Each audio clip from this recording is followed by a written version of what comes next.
KROQ, Klein Alley Show. Peaks and valleys. That's life for you. You have great moments. You go, man, that was the best Friday night I've had in a long time. And then Saturday, you get some bad news and you're bummed out for a while. And then you get good stuff again. And that's why Jake has been journaling. He was originally forced to do it last year for New Year's resolution, then forced again this year to do it.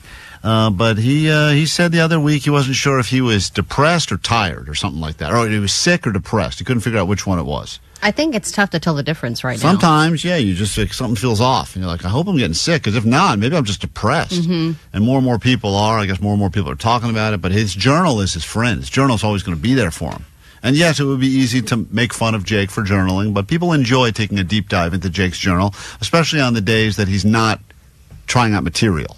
Oh, my God, yes, and he's just being honest. Yeah, so I don't know which journal entry we're going to get today, but even though I've officially lost the forced resolutions and will be forced to, what am I doing again? Bleaching my hair and jumping in a cold lake or something? Yeah, you have to dress like Effin' Kevin, so you have to do the bleach tips, and right. I think we're even going to get you... Cold tips. Cold tips. And you got to talk like Effin' Kevin, too. Ah, definitely. I can't even do it anymore.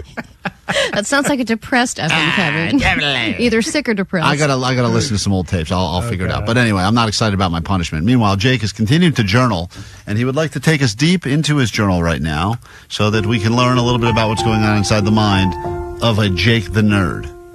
You wouldn't think it, but Burbank is now the hood. I saw in the neighborhood app last week that there was a carjacking just a couple blocks away.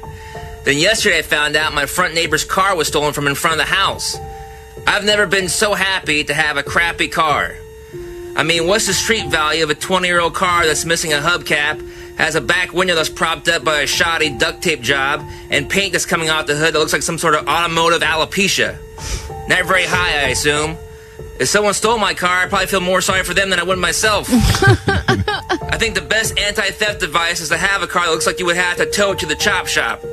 Anyways, good night, Journal. I love you. Aww. It is interesting because I could see why you drive around, and especially in LA, and you have car envy because it looks like there's just nice cars and nicer cars everywhere you look. But you got to look at the silver lining, and the silver lining there is Jake has a very unstealable car. Yeah, and it's kind of like the Bay Area mentality where a lot of, millionaires, tech millionaires and stuff that live in San Francisco, they drive just regular-ass cars because everyone's cars get broken into there, and they're like, what's the point? I don't want to draw attention. You hear about these professional athletes that have leveled up, and they're driving the same thing they were driving when they were playing, college ball, not getting paid, and then all of a sudden they get some multi-million-dollar NFL contract, but they're still driving the same car because they're like, it works, I don't have a payment on it. Yeah, that's not the case with Jake, but... Jake would definitely level up if given the chance, but currently his car, he feels, is unstealable. Also, your car does kind of look like an undercover cop car from like one of those old movies because you got that maroon color. That's real undercover. Real undercover. Yeah. All right. I think we focus a lot on the fact that Johnny doesn't have a car, and I don't think we focus enough on Jake's actual car because I think that is the sadder story. Remember, Jake can't even go over speed bumps here in the garage. Oh, and I had to air up the back tire every 2 weeks because it goes flat. Every 2 weeks is so often. God, I wonder That's not that often. Every 2 weeks. Jake, you said that you feel like Burbank is now the hood because the car got stolen. What happened? A car got stolen 3 blocks from you? Don't you think a carjacking happened just 2 blocks away? Right. Don't you feel like a carjacking is happening 2 blocks away from everyone that can hear our voice I feel right like that's now? a nice neighborhood. Yeah. I mean, that seems like that's happening everywhere. You heard this morning, there was a break-in middle of the day yesterday, 3 blocks from me. That's everywhere. That's L.A.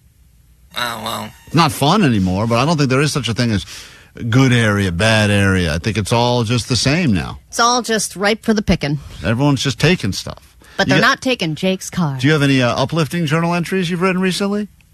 I thought that was uplifting. Oh, that was your... No. Oh, okay. All right. In that case... He is thankful for having a crappy car. I get it. All right, there you have it. There's your uplifting journal entry from Jake the Nerd right there. Thank you, Jake. Need a visual? Klein Alley Show is now streaming on YouTube. Watch the Dumpster Fire live each and every morning on KROQ's YouTube page. Viewer discretion advised. KROQ.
Show. 106.7 KROQ FM in HD Pasadena, Los Angeles, Orange County. This is the world famous KROQ. All right, good morning. Welcome to KROQ. Thanks for letting us hang on your ear holes for a little bit on the world famous 106.7 in Los Angeles and Orange County. Of course, you can watch us as well as we are streaming live on YouTube. Find KROQ's YouTube page, and that's what we look like. Just added to today's show, Allie. This happened moments ago. When we were young in Vegas, the festival with all the feels from all of our teenage angst is happening again this year. Yeah, and who's on there again? Well, it's Blink and Panic at the Disco. Panic reunion. That band said they were calling it quits. Feels like less than a year ago, and now they're back together. A couple years of being a dad, and he's like, get me back. Got to get on the road, got to get to Vegas. So Weezer and Avril Lavigne, The Offspring, The Used. It's quite a lineup. They've added another date.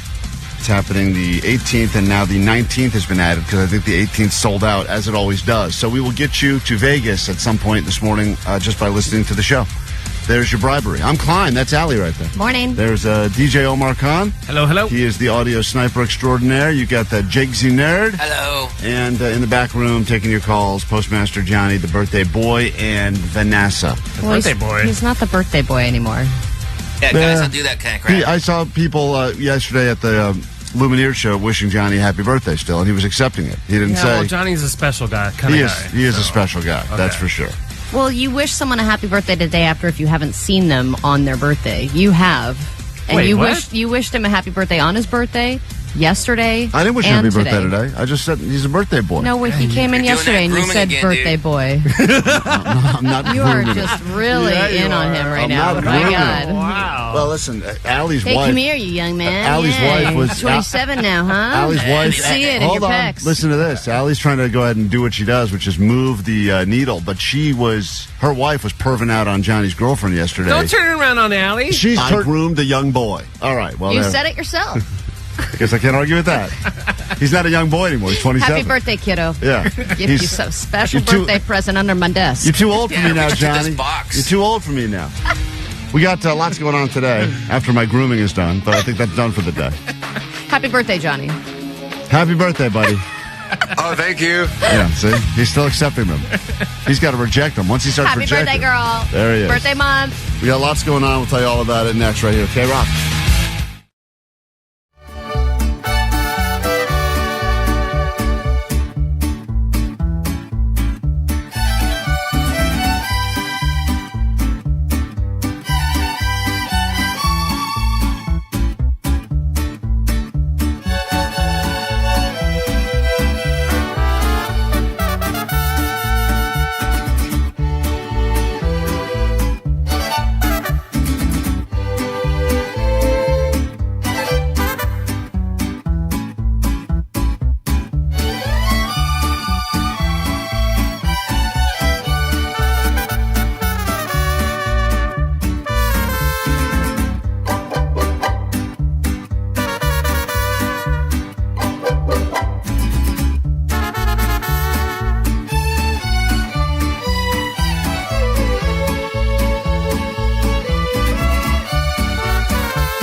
Beer Klein Alley Show. There's been so much conversation and discussion lately about things happening up in the skies involving airplanes falling apart and close calls. I think there's another couple of close calls yesterday. And then there was this story, which doesn't involve a plane that almost had a close call. It involves something I think that is far worse, or depending on how you look at it, far better. Well, Flight from Hell doesn't come close to describing Mitch and Jenny's trip to Venice. Flight from Hell doesn't come close. This is one thing that happens on airplanes that I don't think anyone knew actually happens, but apparently it happens quite often. They were on a Qatar Airways flight from Melbourne when a woman tragically passed away midair. The crew decided to put the woman's body in their row. Oh my God, where was she sitting before? And then they were like, put her in coach. Imagine for just a moment that you're sitting there, you got a flight, you got one of those extra seat rows because you're all excited. Oh, look at that. No one sat here. We got a little more room. And then middle of the flight, sorry, bad news, someone died, but we're not going to divert the plane because they're already dead. There's nothing we can do now. But we are going to rest the body in your row. I kind of love them for not landing the plane. Well, at that point, why would you? Well, for any other domestic airline around here would probably just immediately land. I don't know, because according to I this... think you're going to try to get the body to the destination, though. I mean, right. Kill two birds with one stone. Right, might as well. Right? Take it where it is. I guess I would think that any emergency, especially when someone has died... Well, someone's already dead. There's no emergency. Well, I agree with you. I'm just saying that the protocol for the airlines would probably say, let's just land, and this is an emergency situation. If they were to go to a vote on the plane, and they say, guys, we have a dead body on the plane. Do you want to vote to turn back or keep going? I guarantee you that vote would be 100%. Let's keep going. And then put her dead hand up. But why not just keep her where she was? Right, yeah. Why not? I'm surprised they didn't put it on ice. Don't you have to ice that thing? Well, I don't know. Once again, it's a long flight. Put it in a little milk cart. Anything to Australia is a long flight, right? The crew decided to put the woman's body in their row. Mitch forced to sit next to her corpse for the remaining 4 hours of the flight. Wow, that's a lot so many of time. hours left. 4 hours left next to the dead body. But I don't you think get it's all the elbow room. Or none of it, depending on how they prop her. I mean, if it's dead weight and it's leaning against you, I think that would be hard to push back.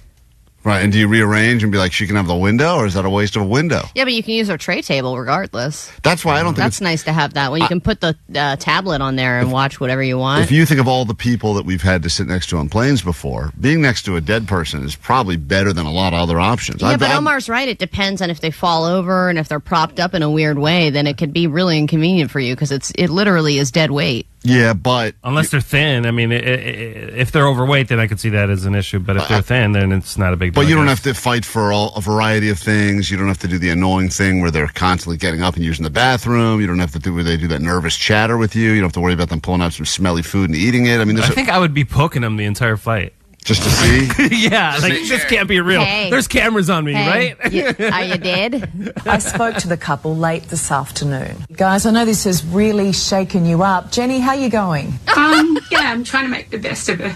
She's trying to make the best. The best of it. Nothing happened to her. She's alive. Yeah, What's wrong with these people? She's fine. You're making the best of it. She seems fine, but apparently it's a lot of trauma if you get put next to a corpse on a plane. Is it? That's according to this couple. Really a hard situation, but you know. It's a hard. She's very upset. She's all torn up about it. Still not one of the worst plane stories that we've heard in the last week. That's probably the best plane story of all the ones. They call that the flight from hell. There's a lot of other flights from hell we've heard about recently. Yeah. That one's not bad at all. Mitch and Jenny's. Yeah, see, even that woman, such a cheery voice. Hey, corpse was dead.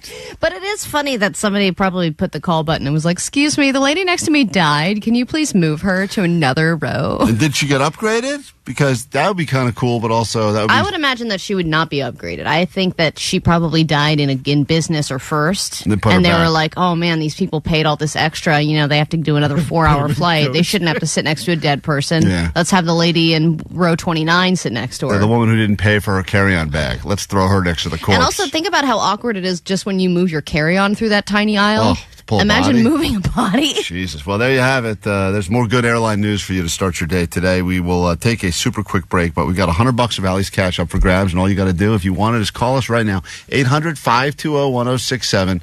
We will pay the people $100 of Allie's money, and all you got to do is answer some questions about things going on in the world, things happening in the news. Do better than Allie and get paid next. One of the things that just really shook me was how simple and how powerful it was. Justice sound to me is just so badass and so hard-hitting. There's like this feeling of wanting to let go. Sometimes you listen to it and you kind of digest what's going on in your life. It's your only way in to an intimate, private KROQ show with Justice. Hello, we're Justice.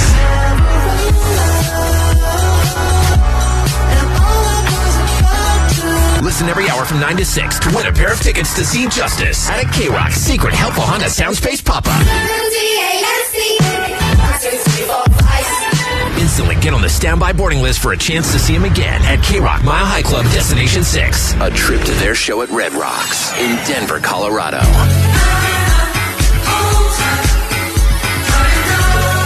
Keep listening to win. Courtesy of KROQ and Virgin Music. The helpful Honda Soundspace is driven by your helpful SoCal Honda dealers.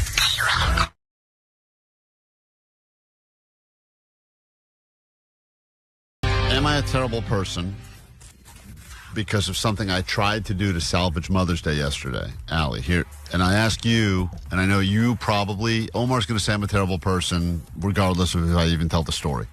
Mm-hmm. You, Allie, will potentially have my back. You're the only one. Everyone else. That's what you said? You want to hide the finger? That's what I wrote on the card. You've got my back. She didn't like it. I don't know what you're about to say, but I do know that you were working very hard in Vegas to try and have something set up. I had a thing set up. So I even without knowing what it is, I kind of do have your back because I know you were making an effort. Listen, Did you end up flying out earlier too on Sunday morning? Yes. So that we could be with our families. We Yes. ended up doing maybe the greatest sacrifice you can do, and I include anything a soldier has ever done. Waking up still drunk. Waking up at 5 a.m. to get on the first flight out so you can get back. I mean, I'm telling you right now, listen. That's love. That means that even just knowing you have that thing hanging over your head, there's nothing better than that later in the day flight out of Vegas where you're like, great, I'll wake up at my leisure. I'll have a nice bacon, egg, and cheese sandwich. Yeah, the only clock that's ticking in your mind is the checkout clock. Got to check out by 11. Got to be up by 11, or better yet, do that thing where I call and go, check out, and they're like, they go like, what'd you say? All right, fine, just room service. And you go, no, okay, I'll just eat chicken fingers. That's a good. I like that compromise with the extended checkout call you make in a hotel because they're so locked in. Every once in a while, you get someone that has a little gray area, but usually they're like, there's nothing we can do. Checkout's at 11. We are fully committed, and people have to be in the room, and they got to start cleaning it right away. But you know that's not going to happen because they got a couple carts per floor. And then you kind of do that whole, you play hardball with them, and occasionally they're like, all right, 11:30, and you're like, it feels like you got like, oh my god, I have 30 extra minutes. I'm going to go back to sleep. Yeah, it feels so. You're on the phone with them 3 hours to get that extra 30 minutes. Totally worth it. So I decided I had some reservations for dinner for yesterday, which are not easy to get. It's like Valentine's Day.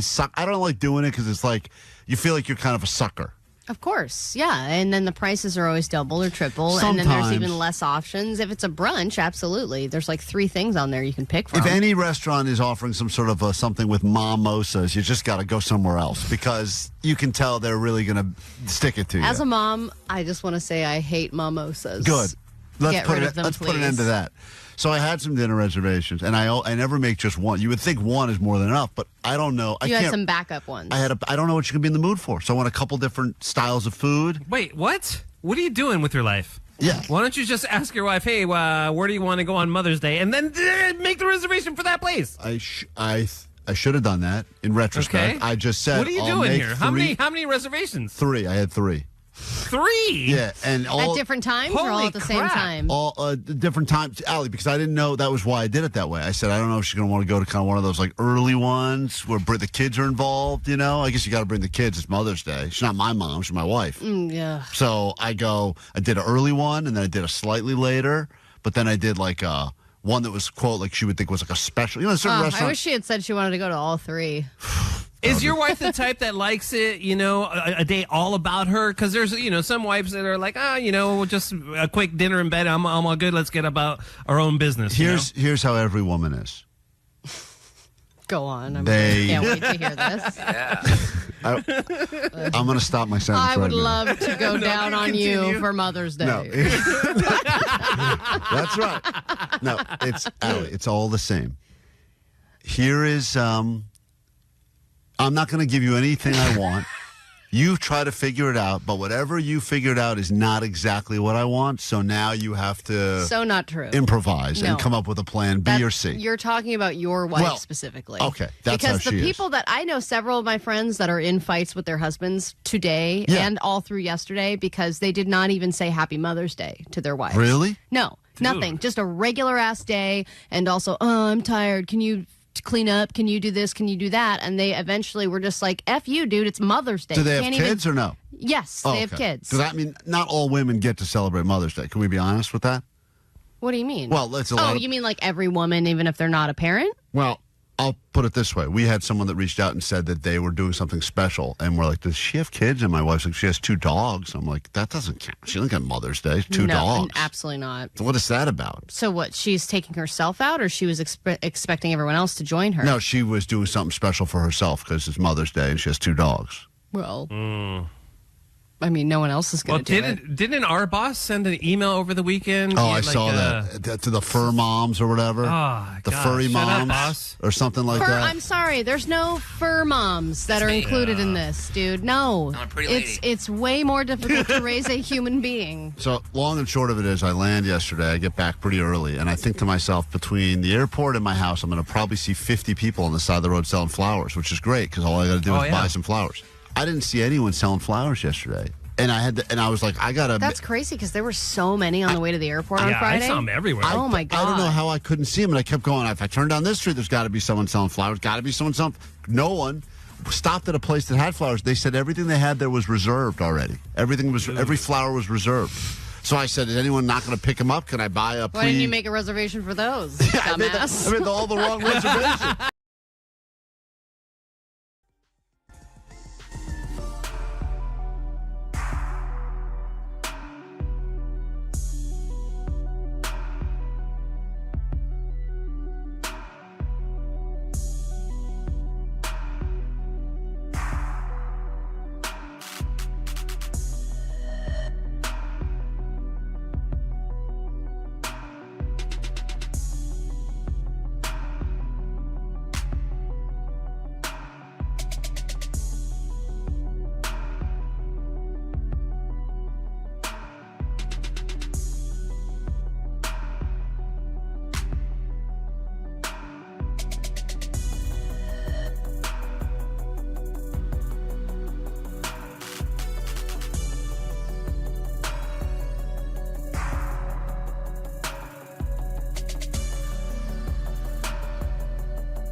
Petty Claims Court coming up later this morning. There'll be some justice there for someone in a relationship. We also got justice tickets for you and spots on that standby boarding list so you can travel and see justice in the Mile High City. Denver, Colorado is part of KROQ's Mile High Club. Your chance to get on that standby list coming up at 9 a.m., but we got plenty of justice tickets to give you before then.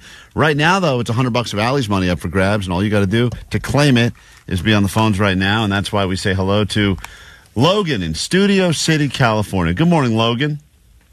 Good morning. How we doing? Fine. You'll be doing a lot better if you answer these questions about the news and score better than Allie. She will sequester herself outside of the KROQ studios. You will get 5 questions. You get to go first. We'll score it together in the end. She's leaving right now. Your round of Allie Knows the News can officially begin. Allie Knows the News. Our newest Laker by the name of Luka had a triple-double in the Lakers' win last night over his former team. Who was it? Why was it so incredible that he had a triple-double against his former team? Who was his former team? Dallas Mavericks. Question 2. A woman was awarded $7.25 million by a California judge after getting hurt on this ride 2 years ago. What ride injured the woman and she got the sweet payday? Superman. Question number 3. Another breakfast restaurant has said, move over Waffle House. We are now adding an egg surcharge to our menu as well. IHOP. Question number 4. State Farm says that it will pay this amount for the LA fires. Hint, it's in the billions. How many billions did they say they will pay? 100 billion. 100 billion. It's a big paycheck. No, that's a big paycheck. That's probably too much, but probably locked in. I'll lock you in at 100 million. And finally, HBO has landed the legendary actor John Lithgow to take on a central role in a reboot of what? 007. All right, let's bring in Allie. We'll score it together. Just when you think you know what's going on in the world, you come here, you battle Allie for $100. You realize there's a lot of news. Hard to keep track of everything. She's entering the studio. We'll score it together. Once again, Allie's battling Logan, Studio City, who would like to take $100 of your money. To date, Allie's paid thousands of dollars to people just like you. If you've never called, tomorrow, right around this time, you can battle Allie and take $100 of her money on a Thrifty Thursday. Here we go, Allie. Question 1. LA's newest Laker, by the name of Luka, had a triple-double last night in a Lakers win over his former team. Who was it? Who did the Lakers play? Oh, who was his former team? Yep. The Mavericks. That is correct. He got that as well. I don't know what a triple-double is, but good job, Luke. Allie and Logan are tied right now. 1-1 after 1. We go to question number 2. Woman was awarded $7.25 million by a California judge after getting hurt on this ride 2 years ago. What ride? Oh, it was the Harry Potter ride, but she wasn't even on the ride. They had asked her to leave the ride, and it was her stepping off the ride. That's amazing. Which that little, like, right, the little 2-inch gap between the ride and the track of the ride. And if you're an idiot and you don't step properly, you could hurt yourself. $7.25 million because she couldn't get off the Harry Potter ride at Universal properly. But hey, such an embarrassing story until it gets you $7 million. Yeah, that's right. He unfortunately guessed the Superman ride, so he did not get the point. But Allie goes up 2-1. We go to question number 3. Move over Waffle House. There's another breakfast place that's adding an egg surcharge. That would be Denny's. He said IHOP. You guys are dancing in the right lane, but Allie is correct. Denny's is adding the surcharge. No, IHOP's doing free pancakes. That's right. They're going the opposite. They got a lot of money, apparently. We will go to question number 4 now. Allie's up by 2. Question 4. State Farm says it will pay this amount of money to the for the LA fires. Hint, it's in the billions. Oh, I think it's $6 billion? All right, he guessed $100 billion. Allie is slightly closer. The correct answer is $7.6 billion. So barely, but still not $100 billion. That's a good. Logan realized after he said it was a stupid guess, but Allie still gets the point. All the money. And I don't think there's a comeback for you. Speaking of money, Allie can go ahead and put that back in her pocket. But the final question, HBO has announced that legendary actor John Lithgow will be taking on the central role in a reboot of what? They're rebooting something. Third Rock from the Sun? That's what I would have thought, too, because that was the guy that did that. But no, they're rebooting Harry Potter. Oh. Which seems premature for a reboot. And by the way, Jake wrote the question today. That's why we have 2 Harry Potter questions in the same news cycle. That's too many. It is too many. Logan, unfortunately, you did not win. Allie keeps her money for now. What must you shamefully admit over the airwaves of KROQ? All right. My name's Logan from Studio City, and Allie knows the news. Yeah, but tomorrow that could change. And we'll get to the actual news coming up later this hour on the show. I have 5 Harry Potter stories. They're all Harry Potter news today. Jake really took Going control. all Potter. Took control of our news feed. Some lit for you right now on the World Famous KROQ. Good morning.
Brand new listener. Today is the first day you're hearing our voices. You're making up your mind, deciding if you like this or not. And we recommend three-day challenge. You will determine within 3 days if you like us or hate us. If you do like us, though, we appreciate you sticking around. And potentially you listen for just long enough that you end up leaving messages like this on the GOAT line. I know someone else has talked about this, but every time I hear a reference from your guys' show out in public, I do it in, Vanessa's voice. I'm feeling it.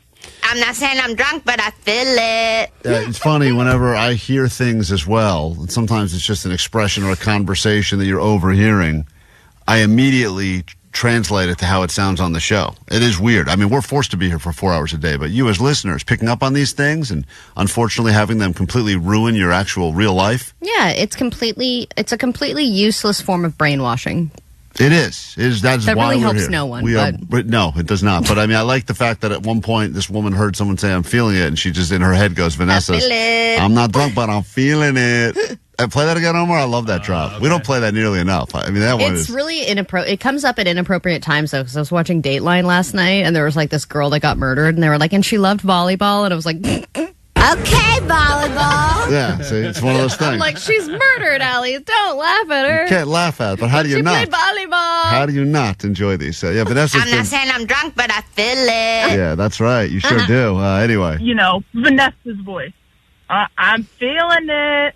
I got too high last night watching The Monkey, and there was a rookie priest that says, "It is what it is." Wow. It is what it is. Yeah, rookie priest. That's good stuff right there. You start hearing stuff in like actual classy shows you're watching, trying to, really, our show is definitely not what I would call classy. So you're watching some good, well-produced shows, nice big budgets. Great defense for any rookie priest. Right. It is what it is. That's fine. It is what it is. He was 7. It is what it is. They're like, you can't say that. Right. And I immediately thought of the Bud Light Bros. Yeah. Just wondering if anyone else has talked about that to you guys, because definitely recommend watching The Monkey and saying, it is what it is. All right. All right. Love you guys. Thank you. You're listening to the show the exact amount of time. If we are at a point now where you're randomly hearing stuff on TV and out in the real world, we're either making your life better or worse. Better or worse. You decide. But it does happen. That's a real side effect of the show.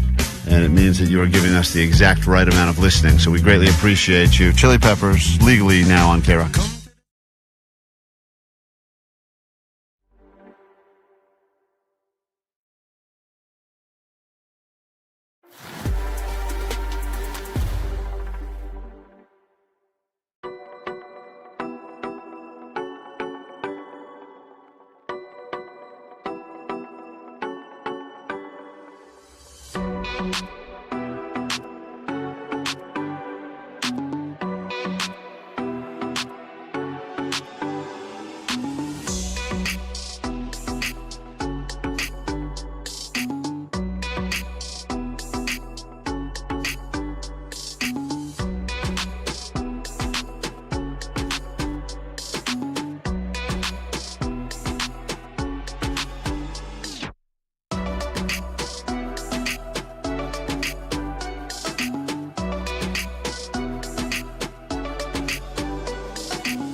Klein Show.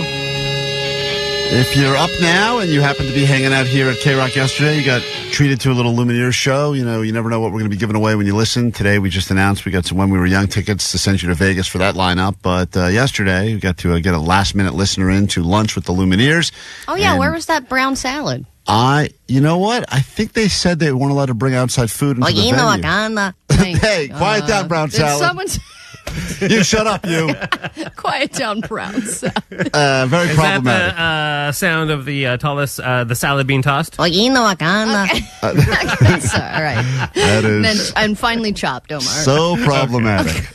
Yesterday, Allie had a very strange request for me, and she didn't want to say it, but I could tell there was something wrong. But we went to sit down to do some mic checks to get ready for the interview we were doing with the Lumineers, and I could tell she was uncomfortable.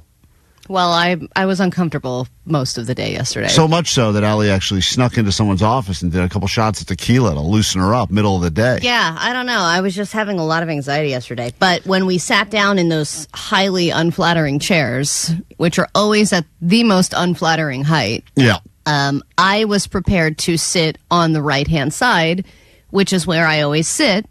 And usually it's a very unflattering angle because it's like this weird side view where the Can way... you stop blaming the angles? Like, at some point, don't you just go, it's not the angles? There's not going to be a better angle. I know there's bad angles and worse angles, but sometimes there's just no good angles. No. People in, like, television, they know how to... Even somebody who has a lot of bad angles, they can find a good one. Right. This is like both the chair is in a weird place and also the camera is in a weird place, so it has a very good view of my right thigh, and then that overpowers the rest of my body somehow. So I was prepared for this time, and I wore a certain outfit, and I had certain shoes that were all supposed to funnel into the right angle side view look. And then as soon as we arrived, they said, Allie, you will be sitting right here in the middle, where... The camera was dead on in front of me, and because of the way we're sitting in those chairs, it was going to look like I had a giant fupa because of the pants I was wearing. Like. And the pants I was wearing That's the were cameras. supposed to be for the side view. They said the camera adds 10 pounds of fupa. You know that expression, right? I mean, yeah, but they were like baggy in that spot. Like when you sit...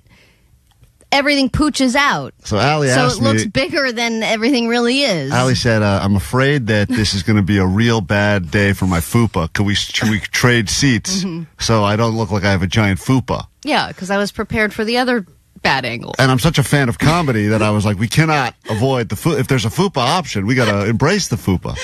Well, then... Klein was like, all right, I'll ask for you. And I was like, no, don't do that. I don't want you to ask for me because I seem like a high-maintenance woman, you know. And then Klein goes, hey, can we switch sides because Allie, that's a better angle for her. And they looked like, well, there is no good angle here. What do you... I believe what I said, actually, to the whole people, all the people who were there. She's got a fupa issue over here. We got a fupa situation over here. We got a fupa situation. Get over here, and they're like, code fupa with those little mics.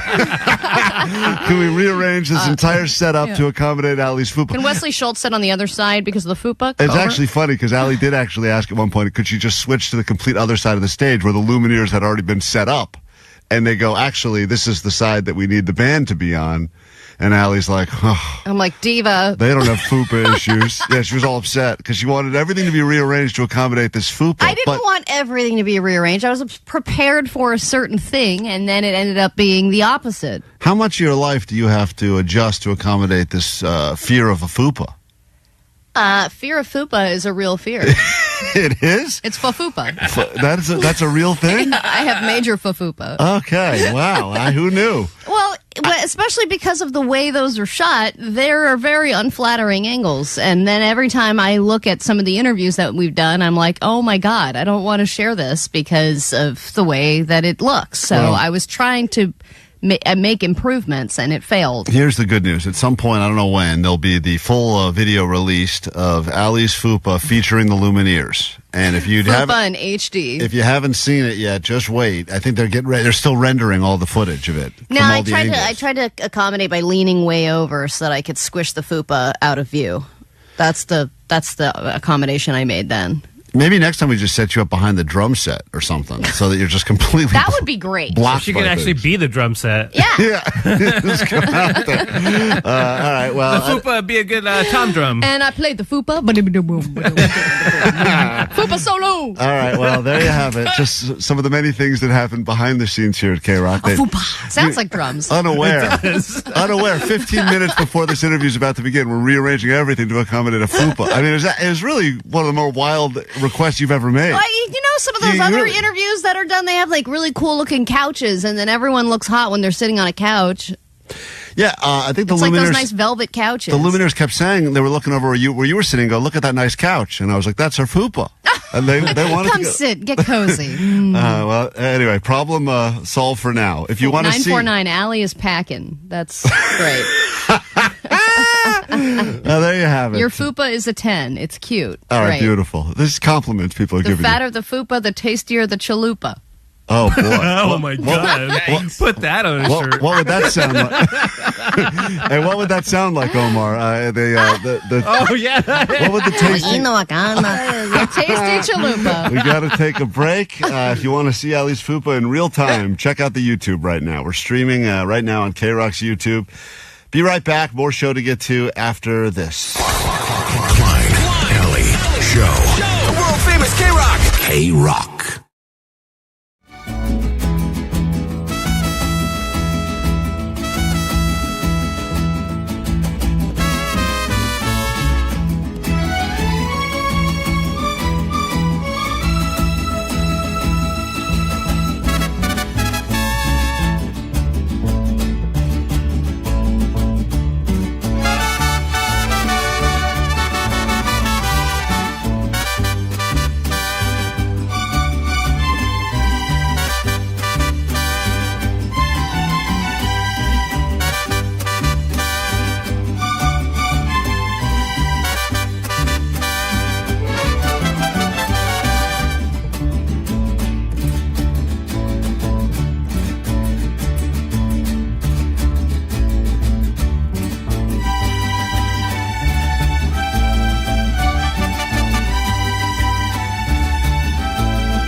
Jake driving back to California. Oh, there he goes again. It's KROQ Klein Alley Show. Just at some point in your life, you will be asked, sign here if you want the insurance, or click on all these boxes and sign there if you would like to ignore. And you make a decision in that moment. Am I going to bet on myself? Am I going to bet against myself? Used to be pretty easy. I think universally people just agreed always get the insurance, never against an ace playing blackjack, but always when renting a car, because it was like, now I can just drive completely careless, which is a great way to go through life. Yeah, and see, for me, that's not the way I want to go through it. I always bet on myself, which I should never do, but I never opt in for extra insurance for anything. I've never had Apple Care. I've never had extra car insurance. And the one time I did get extra insurance on a rental car, something did happen. So it's good you had it. And that usually should have been a lesson to yourself. It's like, wow, I did the right thing. Now, other people argue once you sign up for the extra insurance, whatever it is, sometimes it's like an extra insurance on a rental or extra insurance, home insurance. Like you said, the phone one. I've seen people decline insurance at an Apple store, be handed the phone, immediately drop it, the thing shatters, and the person's like, you just said you didn't want the insurance. Yeah, but sometimes now they do the 3 free months of Apple Care. Sometimes, but sometimes not. And every time I'm on the phone with somebody and in customer service, and they're like, did you have insurance? And I'm like, I'm not sure. And they're like, well, let me check for you. And the answer is always, no, you did not. And it's such a dejected feeling when you're like, God. Oh, yeah, when they do that check, and you're like, I know I didn't, but maybe there's a mistake. Yeah. Because Apple, you talk about like Best Buy, too. They'll do that thing. You buy anything at all, buy a TV. Or an extra warranty. Right, and they kind of explain to you on the phone, like, on average, if something goes bad here, on average, repairs are going to cost you way more than you're going to pay for this thing. So you kind of get like talked into. Well, anyway, Jake did not buy the insurance on his rental car. He got into a pretty bad accident. The car's all jammed up. And I would say, how much do you think the damages are? I would say in the thousands. Oh, for on sure. Jake's definitely car. in the thousands. Yeah. You do anything to any car, you're starting at 1,000 now. I mean, I don't even think you can get anything under 1,000, no matter I'm what the car surprised is. he was able to make it home because I thought during the road trip the front bumper was going to fall off. Yeah, it kind of looks like the place it was hit is a very. I did get in a car accident that was hit in that exact place, and it totaled the car. Even though it didn't look that bad, it's about where it was hit, and if they have to replace enough stuff, they just call it total. I put some tape on it. Candy, what happened to you? We're hearing your stories now of times that you neglected or declined any sort of additional coverage and it came back to bite you in the ass. What happened? Yeah, on vacation in Grand Cayman Islands, didn't purchase the insurance. My ex-husband totaled the car. We were held by customs and couldn't board the plane until we paid for it. What was the cost of that? Over $5,000. Oh my god! Oh my god! And it was his fault.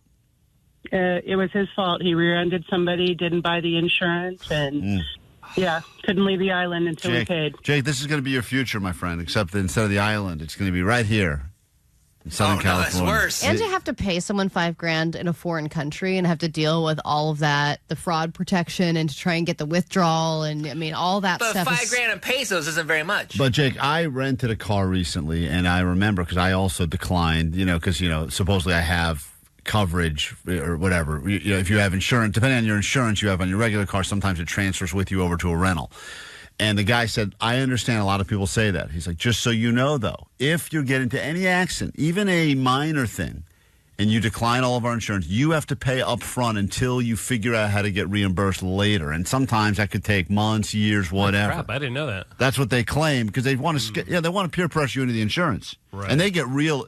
They do not like it when you say no, no, no, no, no. They kind of give you like all right, well, that's your funeral. Yeah, because it's a racket. That's how they make their extra money. I agree. I think most of the time insurance is a scam. Let's say hi to Dylan. What happened to you? Hi, Dylan. Hi, yeah, you kind of talked about it already, but I dropped my phone off to get repaired because I already cracked it. Then as soon as I left, I dropped it again and cracked the screen. Now, did they give you the option when you got it repaired, hey, you want to throw the insurance on here? Because it's insurance, they'll fix it for like $30 or whatever, but if not, it could cost you a couple $100, right? Yeah, it cost me a couple $100 both times. Oh, man, but still no insurance. That's People- true. People are proud of themselves. Double down. Someone on the text line said I denied insurance on our phones, and then my husband ran over his phone with a lawnmower, and it exploded. Yeah, I should have the insurance. That's right. Such a funny way to go out for a phone. Christina on KROQ. Jake made a decision that will probably cost him thousands of dollars by not checking the box that said he wanted insurance on his rental car, and then he got into a big car accident yesterday. You can see some of the pictures of that all up on the socials at Klein Alley Show. Luckily for some people, he's alive right now, and in fact, I think this is why, Allie. I don't know if you heard this. Hi, this is Clarence. I'm Jake's guardian angel.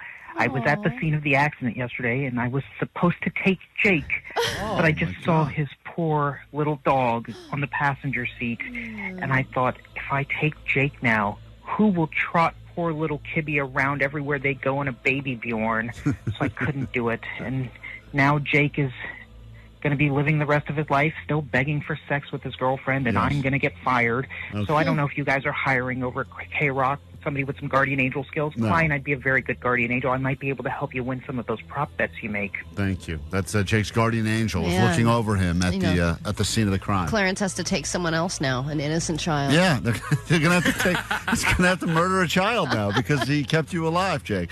And by the way, your plan was flawed from the beginning because there's so many people that say, you drove to see the eclipse. You didn't.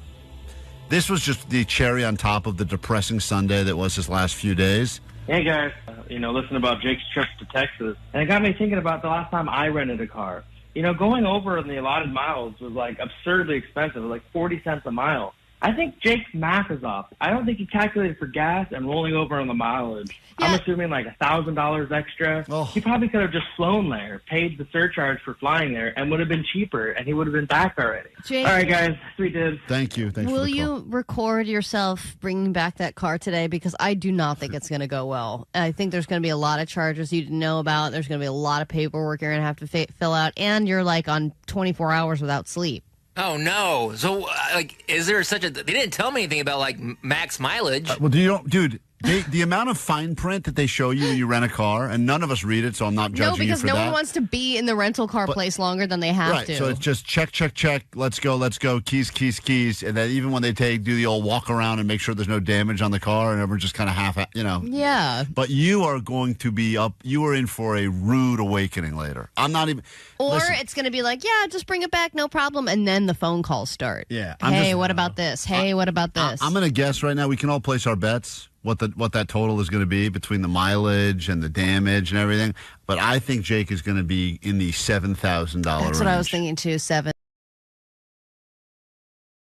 Monday on KROQ, your Klein Alley show. That song got some, I believe, world premiere, something like that on KROQ. Now we're finally getting it in the mornings, so there you go. Some new music. We don't get that very often. Don't worry, we'll be back to the let's see what we have next. Yeah, we'll be back to Green Day soon enough.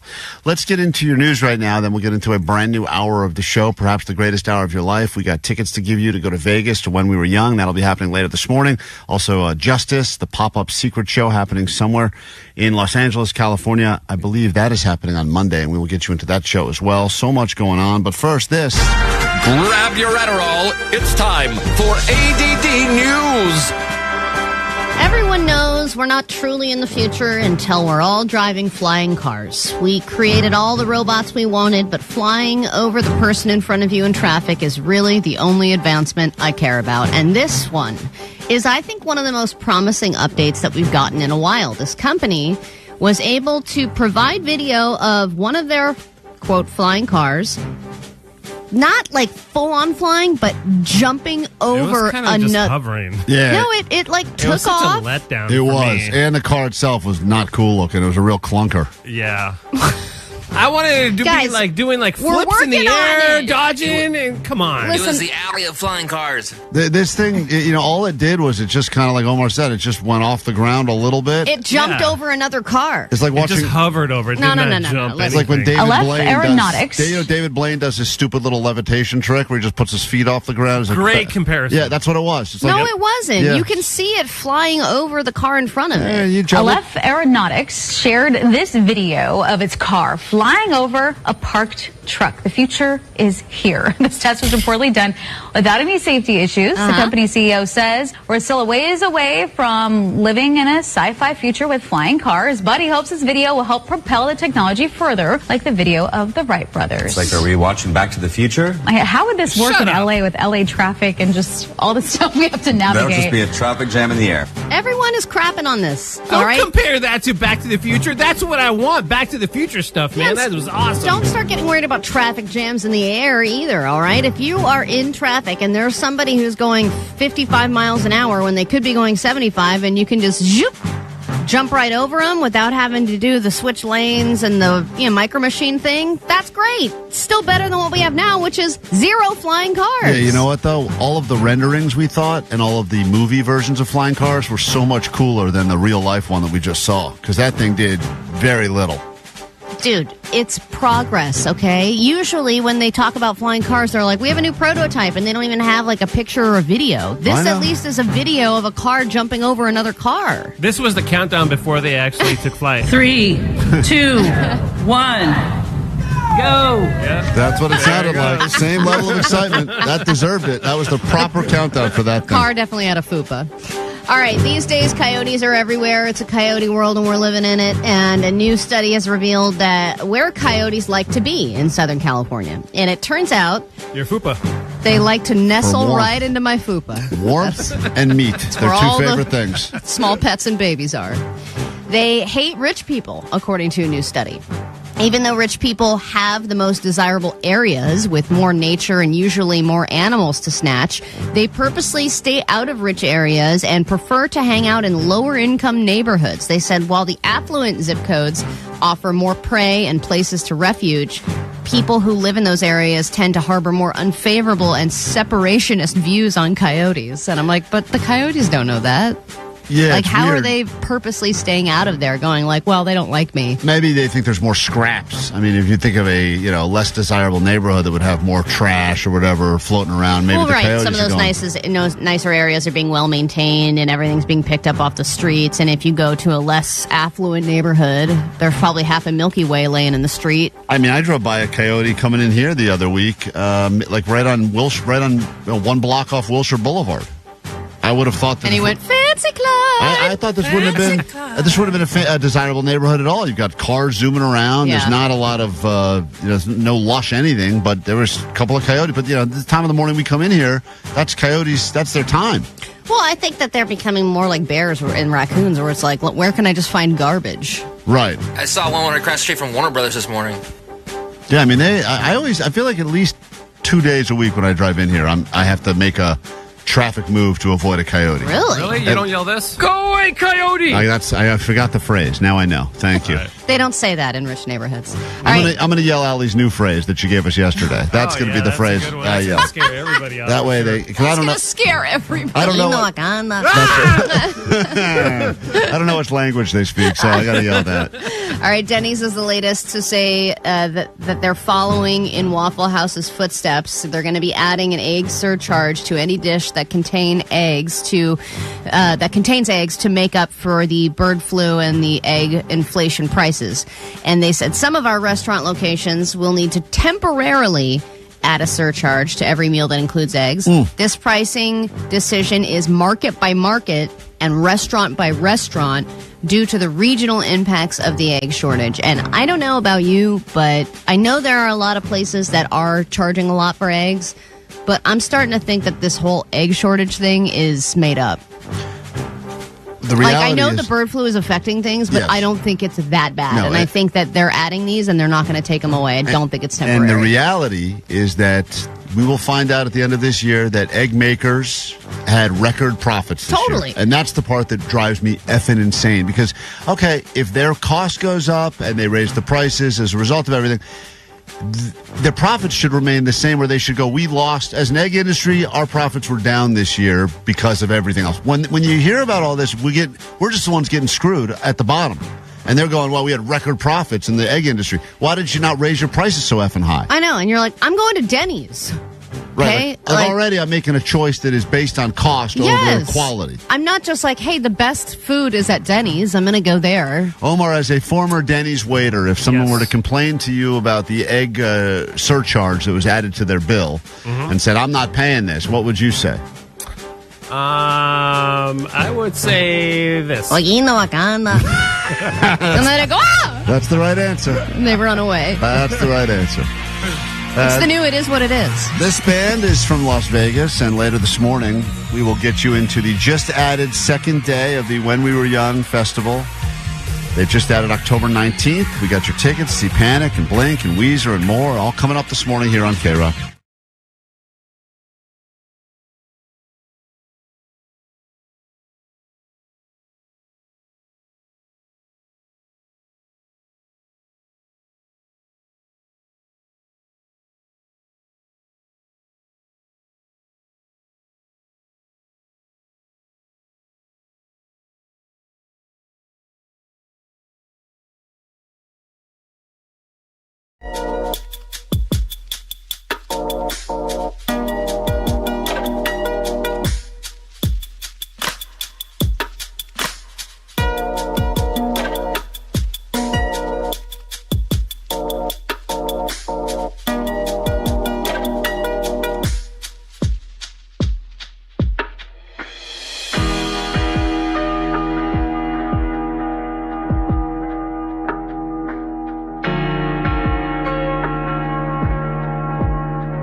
106.7 KROQ FM in HD Pasadena, Los Angeles, Orange County.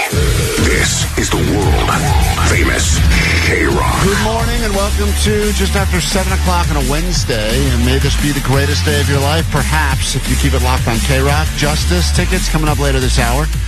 Get you on that standby list so you can win some travel as well. Go see Justice in the Mile High City as part of KROQ's Mile High Club. That'll be coming up later this morning. And because we like giving you things, better to give than to receive. When we were young in Vegas, you deserve a trip to Vegas in October to see Panic and Blink and Weezer and Avril, The Offspring, and so many others. We will get you to the just added October 19th date of When We Were Young at the Las Vegas Festival grounds.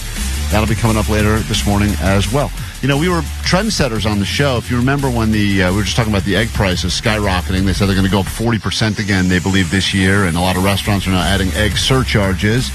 And eggs were always a great food you could eat when you didn't have a lot of money because you could scramble up a bunch of them for cheap and you could eat. There was times I remember you could eat eggs 3-4 times a day. Carton was only $1, $2 maybe. That could last you, a couple of days. That was your protein. That's all you needed. And then there was all those commercials about this is your brain and this is your brain on drugs. They were using eggs for that, right? And then they have the egg commercial campaign where there's the incredible edible egg and everyone's dancing around. Now we don't feel that way. In fact, drugs are now cheaper than eggs, I believe. The commercial would have to change now. But this was a guy we met over a year ago, and who knew how accurate he would be? The future has proven that this man, even though he seemed like an idiot at the time, was exactly right. I think the chickens should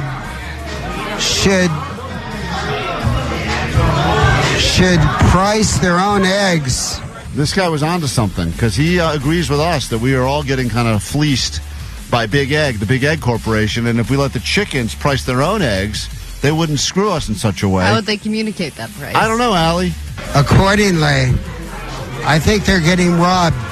There shouldn't be anybody else but the chickens to gauge how much their eggs should be. This guy's making a good point. Clap 3 times if it's $4. Is it $4? $5? I don't know what you're doing. Stop pecking yourself. There's a lot of experts trying to figure this out, but all you need is this one guy. I think the chickens should get out with it. Should price their own eggs. Yeah, he's right. This guy should work for the government. He should work for the government. He's got big ideas. I feel like that's the kind of guy like Trump hears that and he's like, you know what? Put that guy in charge of eggs. Let's have the chickens. The chickens are going to decide the price. We have lots to get into this hour on the show. Hopefully you have some time to hang out with us. You can listen on KROQ. You can stream. You can also watch on YouTube. Good morning.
of the worst thing you did when you were young, the most trouble you got into, that could score you some tickets to see a bunch of bands, like the one you just heard from, that I think played that show last year, All American Rejects. This band, Blink-182, will be there this year. Everyone's obsessed with Blink. In fact, Omar made the claim, I think it was Omar, maybe Jake, made the claim in the unpopular opinions on the show that Blink is not a good band to watch live.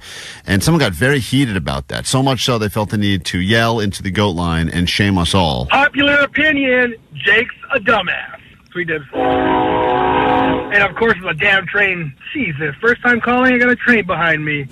Yes, Jake, we know that Blink isn't that great live. They have said that Hoppus talks crap about themselves all the time because they're not that great. He said that the only thing that's good about them live is seeing Travis Barker drum. But oh, Jesus Christ! Don't leave messages. Hobo? I don't know. How is he this close to a train? Yeah. Like, where are That was they? actually Blink-182 playing. That's Blink playing live behind him right there. They are good live based on that. So he's making the ball. You can see for yourself though. If you don't think Blink is good live, maybe make your own judgment when you go to see them in Vegas. Klein, have you ever argued with your wife about whether or not to sell certain things in your place versus throw them away? Well, I will tell you right now, she is a big fan of just throw it out. Just get it out of my mind and out of our space. And I'm a big fan of, hold on, throw it out. 60% of this thing still works. Exactly. Or I can salvage the parts here. Or I could sell it, or I could donate it, or there's a million different things other than trash can. But Klein, she doesn't just throw the stuff out. The first thing is donation, right? No. Really? No. Her first thing is crap, throw out, and if the trash won't take it, then she'll donate it. Wow. No, I mean, she has... and she has, like, probably nice stuff that people would want. She has multiple trash bags going at any given time, and some of them are the donate trash bag, and some of them are the trash bag, and I have made the mistake multiple times where I don't know which one is which. I would love to see what her trash bag, though, looks like. Because it's all Klein stuff. It is my. Really? Oh, yeah. Oh, I've been to the trash bag before, and I was like, oh, this is a cool bag. What's this? And she's like, that's trash. I'm like, but these are all my things. Oh, no. Yeah. It's surprise, you're moving out. It's my shirts. It's like my shoes. And then she'll tell me, you can't wear those shoes anymore. They're all, they're in terrible shape. I go, well, they still fit, and they still got soles on them. Exactly. And if you're wearing them regularly, then they're not trash. Right. So there were a few things that we were cleaning out, and Katie is the same as your wife. Loves to just, let's get rid of it. I want to get it out of my face. I don't want to see it anymore. And I go, okay, hold on a minute. There's some awkward items here, yes, but I believe that I can put them on OfferUp, make some money. And she goes, well, you deal with that. Mm-hmm. I don't want to deal with it. So if you're going to take measurements and pictures and do all that crap, go for it. So I put some stuff up. What kind of stuff? There was like a partition, some like decorations. Partition? Was that your wife had that for you? This is my bed partition. I've been using. No, it's like because she says that she's a therapist and works from home. So if there's like, because she doesn't have like her own office. It's like doubles as like a guest room. So if someone's staying there, there's like a bed in the background. So she wants to put the partition to like block that. Got it. So anyway, we don't need that anymore, and it's getting old. So I put that and a few other things on OfferUp, and I was able to sell some of them. What is someone paying these days? That's cool. That's the most hardest stuff to get rid of. Yeah, but for a used partition, what are we asking for? I made $15 on that. No way. Yeah. That's so good. Let me ask you, how many hours have you post it, you got to interact Not very many you have to interact with some people, and then there's always the risk of murder, right? So you've got all that going on. I know I've got a workaround figured out because I live near a pretty easy to find marker. So yeah, I have to kind of carry the thing and drag it over to the corner, but then they don't know where I live, and then they see me walk back into my house after. So, after they don't murder. You meet them you have to drag a partition down to a corner. Yeah. And then you meet them there. Yes. They give you the $15. And I go, mystery. It's a mystery where I live, but I come out of my garage. You tell them to prop up the partition again so you can hide back. Don't look behind this partition while I sneak back into my house. So I come back in the house after selling a few things. I go, haha, look, I was able to make some money.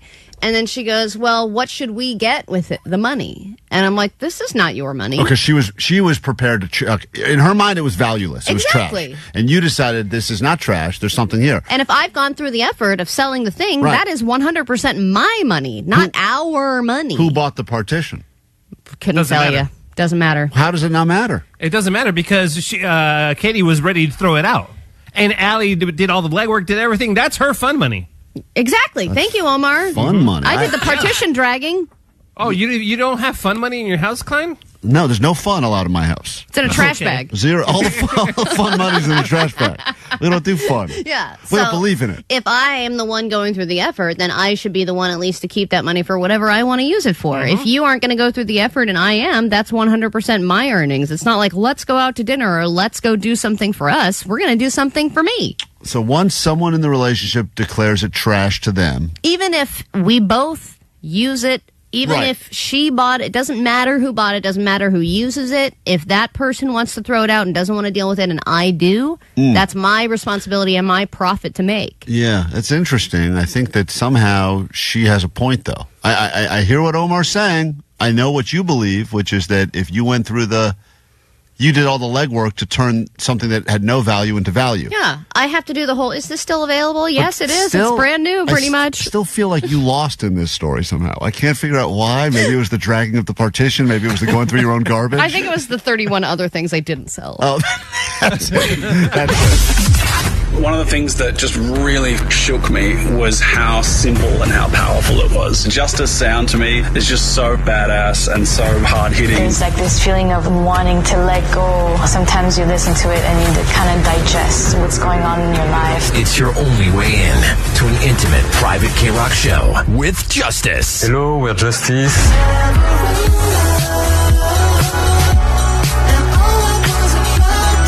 Listen every hour from 9 to 6 to win a pair of tickets to see Justice at a KROQ secret helpful Honda Soundspace pop-up.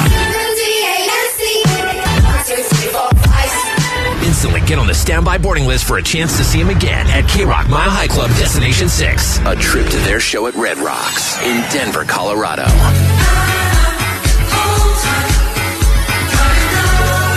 Keep listening to win. Courtesy of KROQ and Virgin Music. The helpful Honda Soundspace is driven by your helpful SoCal Honda dealers. Shop organic staples. Can you believe it? June's almost over. Pride Month goes away forever, and then Allie can go back to dating guys. Oh, isn't that a great It thing? was all a phase. Let's be honest time. It's our final round of Let's Be Honest, the month Pride, which means any questions you have for Allie, a real, living, breathing lesbian. We get questions from straight men. A lot of straight men have questions for lesbians. We've studied you our entire lives. You've been in our browsing history since the creation of the internet. You mean like _1 dope Mexican on Instagram who asked me, do you ever crave the D? Great question. I wonder that all the time. I think maybe once in a while, it's like I've got certain types of food I like, and then every once in a while I'm like, I have a weird craving for Indian food. No, I don't say that. Every once in a while. It's time for Let's Be Honest. Hit it. Let's be honest. Let's put our lesbian to the test. She's the very best. Ooh, ooh. Let's be honest. You got a question she'll address. Come on, shake your breasts. Lesbians. All right, 800-520-1067. You call, you text, and you can be a part of Let's Be Honest for the last time. If you don't get your questions answered today, you may have to hold on to those questions for an entire another year. Let's say hi to Uriel. Hey, sorry guys, I had you on speaker. Good morning, Sweet That's Dibs. all right. Good morning, Sweet Dibs. Question for a real-life lesbian. Go ahead. Yeah, I forgot the question. Oh my God. Your question. This one's the best. Well, it confirms that I will never go back. Allie, this is why she's into women. Guys like you. I forgot. Uriel, it's your big moment to shine now. Let's go. Yeah, do lesbians celebrate Father's Day? Great question. Lesbians celebrate Father's Day. It is something that we've talked about because Mother's Day is a double whammy for both of us, and I wish that both of us could just sit back and have breakfast made for us, but then no one would make breakfast. Or clean it up. Or clean it up, exactly. Right. So I pitched to Katie, why don't one of us celebrate Mother's Day and the other person celebrate Father's Day? And she said that I would be the one to celebrate Father's Day, which I agree, I would play that role. But the problem is that everybody else around us will still send me Mother's Day cards. I would have to make some kind of a statement to our family going, hey everybody. Include her. Include me in Father's Day. Do not send me a Mother's Day card. And I think even just the greeting cards alone, I would love to make the switch because the Mother's Day cards are so annoying and so like, you deserve to relax with a nice glass of wine. If you age, I wish that I had like stupid fishing puns and stuff. Like, I wish I had that goldfish in the hammock as like a card for me, because I think the Father's Day cards are at least a little more entertaining. George, you're on with Allie. She's a lesbian and she's answering questions honestly. This is Let's Be Honest. What's up? Allie, boobs or butt? Another great Boobs question. or butt? You know, I think a lot of people would assume that because I'm a lesbian, I would choose the boobs. But I've looked at you. I've watched you check out women, and you look at the butt. You're a butt girl. I am a 100% a butt girl. Yeah. I will look at a butt. I will look at a good butt regardless, but I think that women's butts are some of the most beautiful things that God ever created. They are. And I think that, yeah, boobs are great. There's a lot of functions and stuff like that. I'm not really big on my boobs. No, none of us are. Yeah, so it's just not really that much of a point of interest. It's not like a make or break for me in terms of like body. If I'm like, oh, this person has great boobs. Like Sydney Sweeney, she's got great boobs. I get it, but it wouldn't be a deciding factor for me. If she had tiny boobs or weird lopsided boobs or giant areolas, but still a great butt, just as good to me. I noticed you didn't say mind in any of this. You could have answered that a lot of different ways. That wasn't the question. Well, you could have. It wasn't boobs or mind. No, obviously, but you could have taken a nice moment there to let everyone know that what really counts is the boobs. But that wouldn't be lesbian and honest.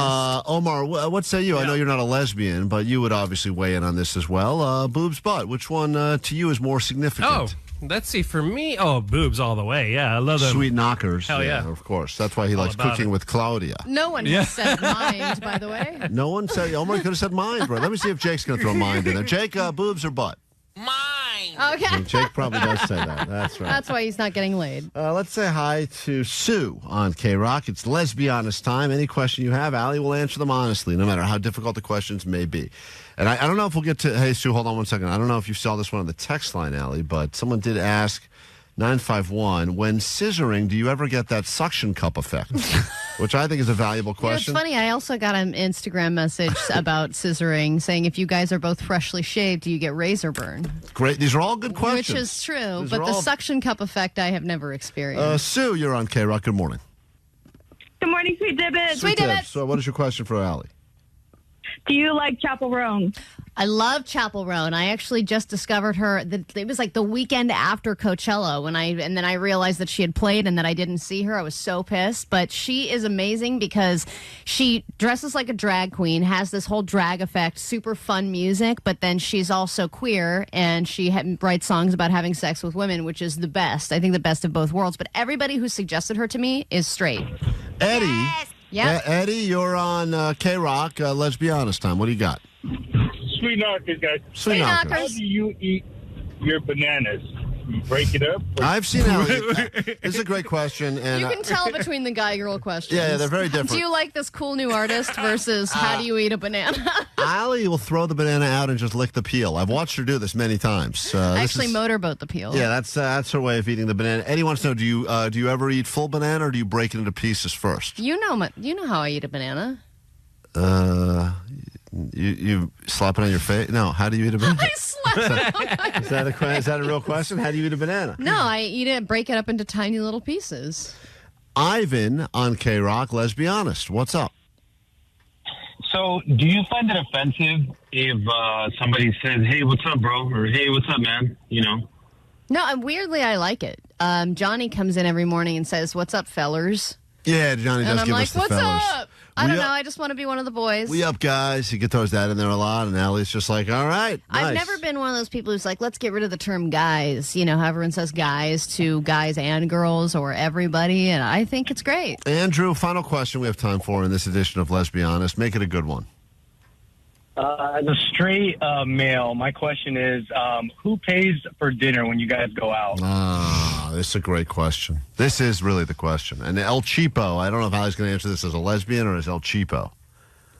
It's so tough. You know what you do when you can't decide? Let's talk about like a first date. Break a glass and sprinkle it on top of your meal, and then no one has pays, to pay. Right? There's shattered glass on the meal. That's an El Cheapo answer, though. But when you were first dating a woman, you were on a first date with a brand new woman. That must be a weird thing, right? The bill comes to the table. The both of you just look at it and go, what is this? We just slide it back and forth over just and keep over sliding again. it? Sliding it, Until sliding it, sliding it, sliding it. Until someone's wrist hurts?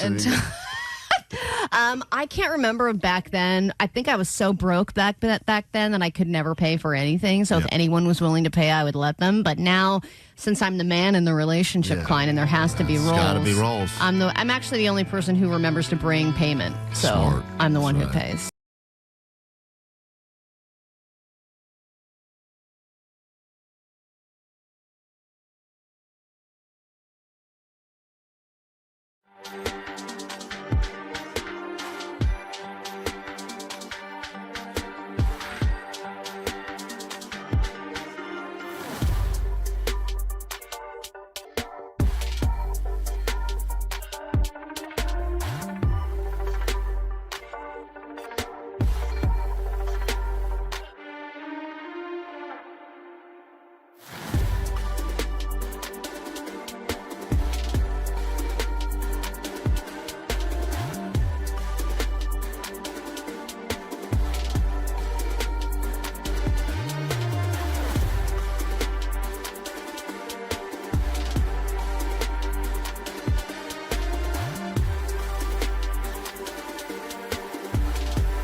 About it for a second. What is the absolute worst thing you did when you were young? And perhaps that was your Breaking Bad moment and you've never turned back, or perhaps you realized, I'm going to go be a rule follower, not a rule breaker. We asked this question for two reasons. One reason is because yesterday a high-speed chase took place through the streets of Southern California, and when the car finally got pulled over, or I guess when the car finally stopped or got pit maneuvered or whatever, it was a 14-year-old driver who was going at speeds of over 110 miles an hour, and it was a stolen car. Dude. For 14, I would say that's pretty advanced. I think about some of the stuff that you do early on. The first time you decide to steal candy from a 7-Eleven, that's a big moment where you're going, I know this is not right, but I do kind of want this candy bar. Yeah, or first time you buy beer or cigarettes underage. But to be 14 and already at the level of high-speed chase. I mean, think about With how stolen car. crappy of a driver you were at 15, 16 when you first get your driver's license. Like, I sucked at it. To have the confidence to go 110 miles an hour while police are chasing you. When they got everyone out of the car, which is interesting, there was two 16-year-olds, a 15-year-old, and a 14-year-old. They let the 14-year-old drive. I don't know why that is. But anyway, that was happening yesterday through the streets of Southern California. And we had these tickets we found out about this morning to when we were young. And we decided, let's go ahead and celebrate the things that you did that you realize. Sometimes you have those moments you're like, I can't believe I'm still alive. Like that thing I did when I was in middle school, that was way worse than I probably even realized at the time. Yeah, or like I should be in jail, or I should have been sent to some kind of Scared Straight program. Or maybe you were. Whoever's story we like the best, we'll give you some tickets to go to when we were young in Vegas. And that's a stacked lineup. Blink-182, Panic at the Disco, their big reunion, Weezer, Avril Lavigne, Offspring, and so many others, including The Used. Let's say hi to Don on KROQ this morning. Don, when you were young, what is the worst thing you did? Worst thing I did, I went out to the street races with my neighbor. Didn't know that there was a sting. Got busted by the cops. Ended up on the news. And my brother recorded the thing and showed it to my parents. Oh, what a dick. How old were you at the time? 19. I don't even know if that counts. I mean, that's younger, but I don't know if that's young. It's not young enough. That's still technically a teenager. an adult. Yeah, that's an adult. That guy's not even tried as a minor at that point. Well, he was breaking the law, and he got captured on the news. That's funny. Juliet, when you were young, what is the worst thing you did? Hi. So when I was a little kid, I threw soap in my brother's eyes and I blinded him for a week. What kind of soap? Was it regular soap or was that some of that extreme, like lava soap? It was like the detergent powdered soap. Oh, yeah. And back then, I think that stuff was like really toxic. It was all like lead and chemicals. Yeah. So did they weren't sure if he was ever going to get his sight back? We thought he wasn't. Again, he couldn't open his eyes for a full week, and I think that's the reason he needs glasses now. Right. What was the reason that he had it coming to him? Like, what did he do that got you so mad that you felt the need to throw soap in his eyes? I think he was just crying, and I was 6 years old. Yeah, I get it. Yeah, listen, you got to react. And what Crying is- kids are annoying. I guess the punishment for that when you're 6, you're just kind of like, stop doing that. Don't blind your brother. Here's the question. What is the worst thing you did when you were young? Could score you some tickets to When We Were Young in Las Vegas. They just added a second date, October 19th. And asking this question because I don't know if anyone's going to be able to top the 14-year-old that was pulled over yesterday after going 110 miles an hour on a high-speed chase in a stolen car. Any of those things by themselves, impressive at 14. Yeah, absolutely. I did it at Combine 13. You did it. You got a high-speed chase at 13? With the exception, I did a hit and run. I didn't get in a high-speed chase. Omar, yeah. eligible So it was, for the it was a little tickets. different, yeah. Omar's currently in the lead at 13, hit and run. And you were driving a stolen car, obviously. I stole my mom's car. Yeah. So that, And what was the damage? So, back then, thinking back, I was driving like a little old lady, and I barely tapped the car in front of me. However, as a 13-year-old, I thought I got in a full-on wreck. Right. So I just hightail it out of there, and I park it at home, and then the police officers come a knocking, and are like, hey, we know it's you. You need to drive back to the scene of the crime. And the officers let a 13-year-old drive back to the scene of the crime. Yes. That's This good is the work only right reason. there. This is the only reason I got off. I imagine. So they told me that I think the officers noticed that they screwed up because they let me drive back to the scene of the crime, and they just told me, okay, park the car here at this gas station. We're going to take you to school. And then my mom came in and sorted everything out. Brandon on KROQ, what is the worst thing you did when you were young? Could result in you getting some tickets for When We Were Young in Vegas. Right on. When I was young, me and my friend, we robbed Ruby's down there in Carlsbad. What? For $6,000 cash. Ruby's Diner? Yeah. Wait, how old were you? I was like 16. And what was your plan to go in and rob the place? Was that armed robbery or?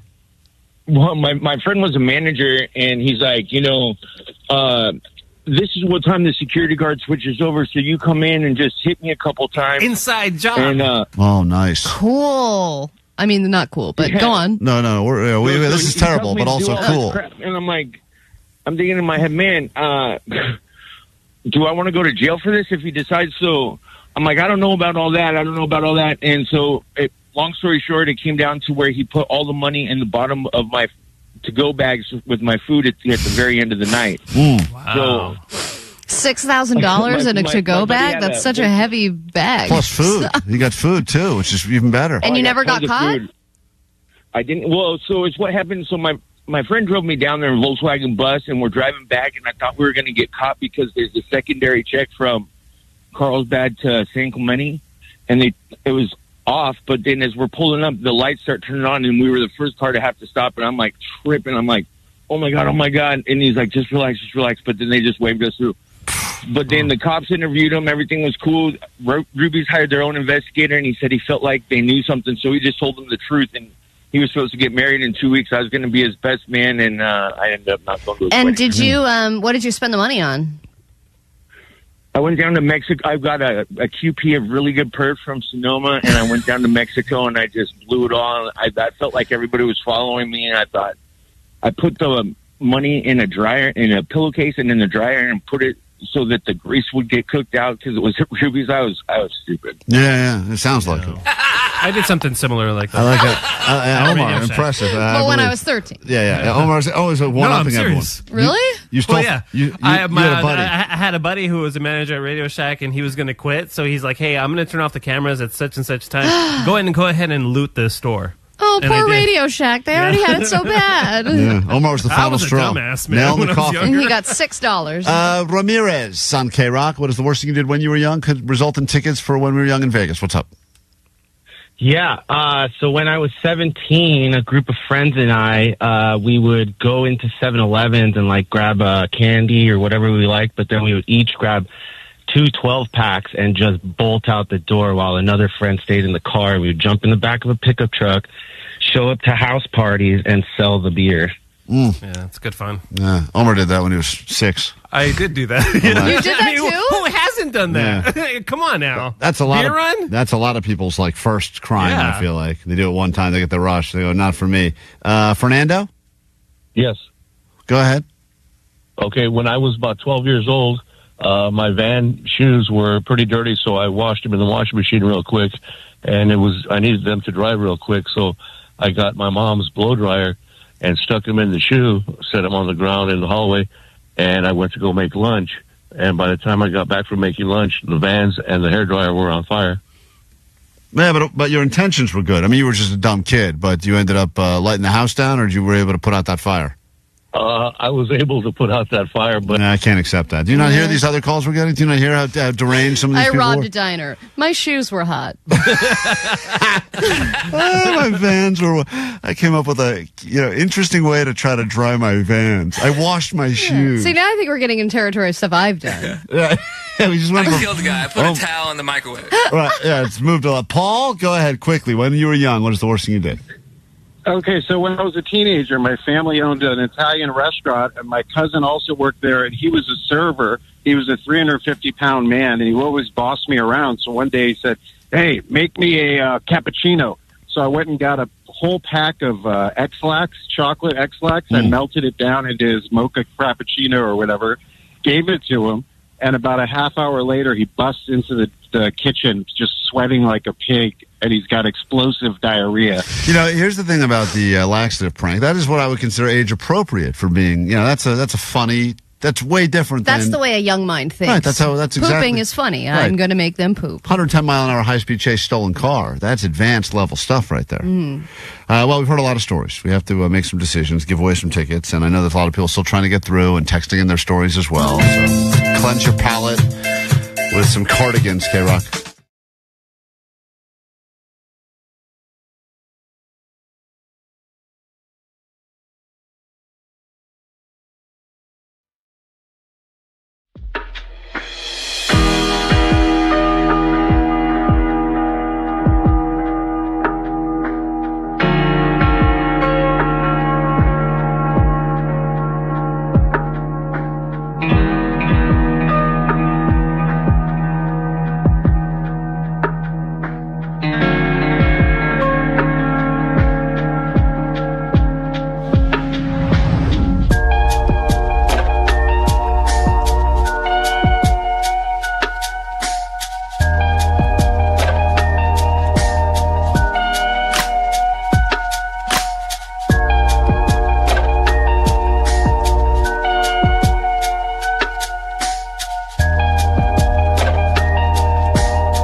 Klein Alley Show. Turns out everyone did at least one bad thing when they were young. Usually that's when you go, it's not for me. Or you decide that's going to be my life. My life of crime starts now.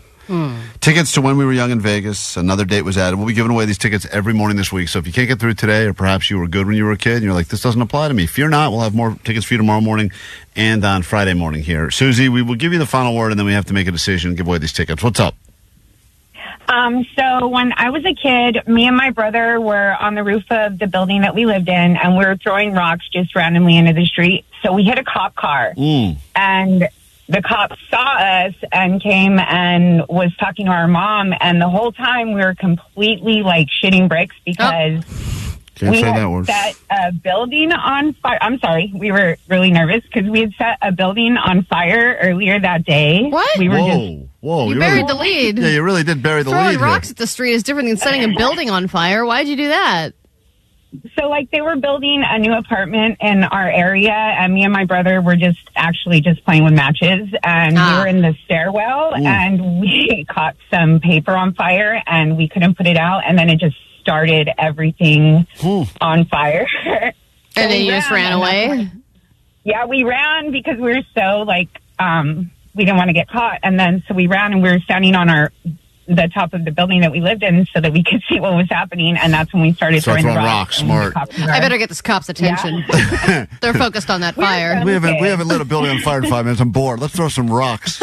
Well, that's a twofer. I like it. That's an incredible. It was the 80s, you know. I know, different time then. Sure. Playing with matches was like one of the biggest forms of entertainment back then. Allie, we've heard so many people that have done so many bad things. Clearly, Omar wins this because he's done all the bad things. Congrats, Omar. Omar's stolen cars. He's lit buildings on fire. He's thrown rocks. We know that he beat up that homeless guy for a pair of shoes. We just got in a little altercation. I didn't beat him up. Well, sounded like you did. But anyway, who's going to go to When We Were Young in Vegas? I don't know. I mean, I like setting this building on fire, and I also like robbing Ruby's Diner.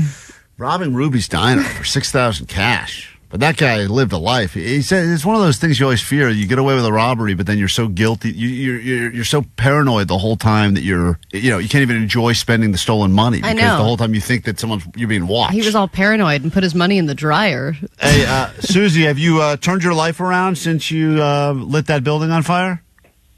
Yeah, I mean, there were other instances when I was younger that I got into trouble, but yes, I'm now a full-grown adult that doesn't do bad stuff. All right, well, in that case, let's go ahead and give you some tickets to When We Were Young in Vegas. You'll be going on October 19th. Blink and Panic and Weezer and all the other bands, and all because you've turned into a respectable adult. Shut up! Oh my God, I'm so excited! Congratulations. Be careful with matches. I will. All right. Thank you for participating and for everyone who called in and texted in your stories. Some great ones that couldn't get through on the text line. Tomorrow morning, we'll have another pair of tickets for you to win. Totally different topic. Right now, Lincoln Park, Heavy as the Crown, KROQ.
Johnny's entered the KROQ studios now. You're going to get inside of his brain in just a moment. Chance for you to win some tickets and bragging rights. And, of course, Johnny Doesn't Know has become a bit of a staple around these parts.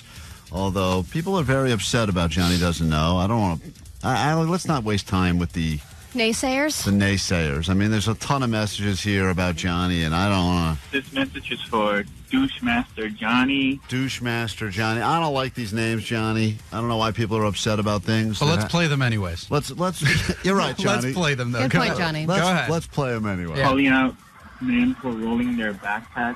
This guy's mad that you don't like... okay. He's a roller, then. This guy rolls his backpack. He's a man who rolls his backpack, and Johnny says he's got a problem with any man that rolls their backpack. Telling them to grow up to be a man.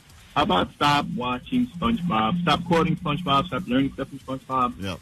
Why don't you grow up and be a man, Johnny? See, this guy's very upset. You really struck a nerve with that guy. He hit me hard right there. I love that you're like, all right, that's enough. I will not take this attack bashing of backpack rollers. What a cause to be passionate about. Well, Johnny did claim in his last round of Johnny Thoughts that there's something about a man that rolls a backpack that makes him really question if that's even a man at all. This is what he said. Is it an ick to anybody else to ever see a man just rolling a backpack anywhere?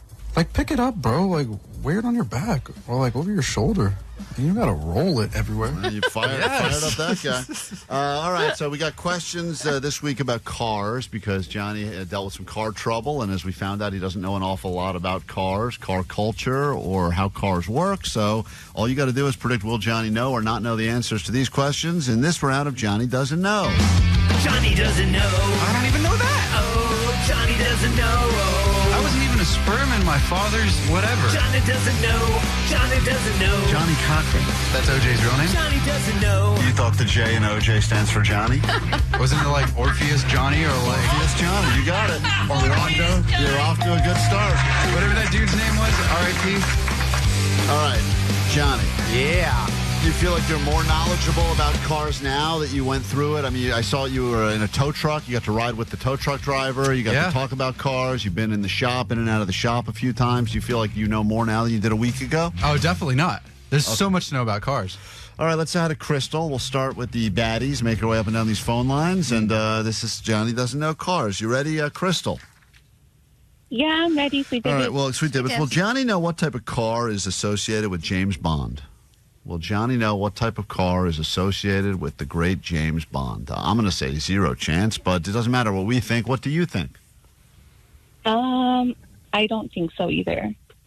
Allie, I think he's got a shot at this? Even a shot? I just don't see Johnny as a James Bond fanatic. Right. I don't know that he's seen any James Bond movies, so for that reason I would say no. It's pretty well known, though, right? One specific brand of car that is always associated with James Bond. Yeah. All right, Johnny, she doesn't think he'll know. I don't think he'll know.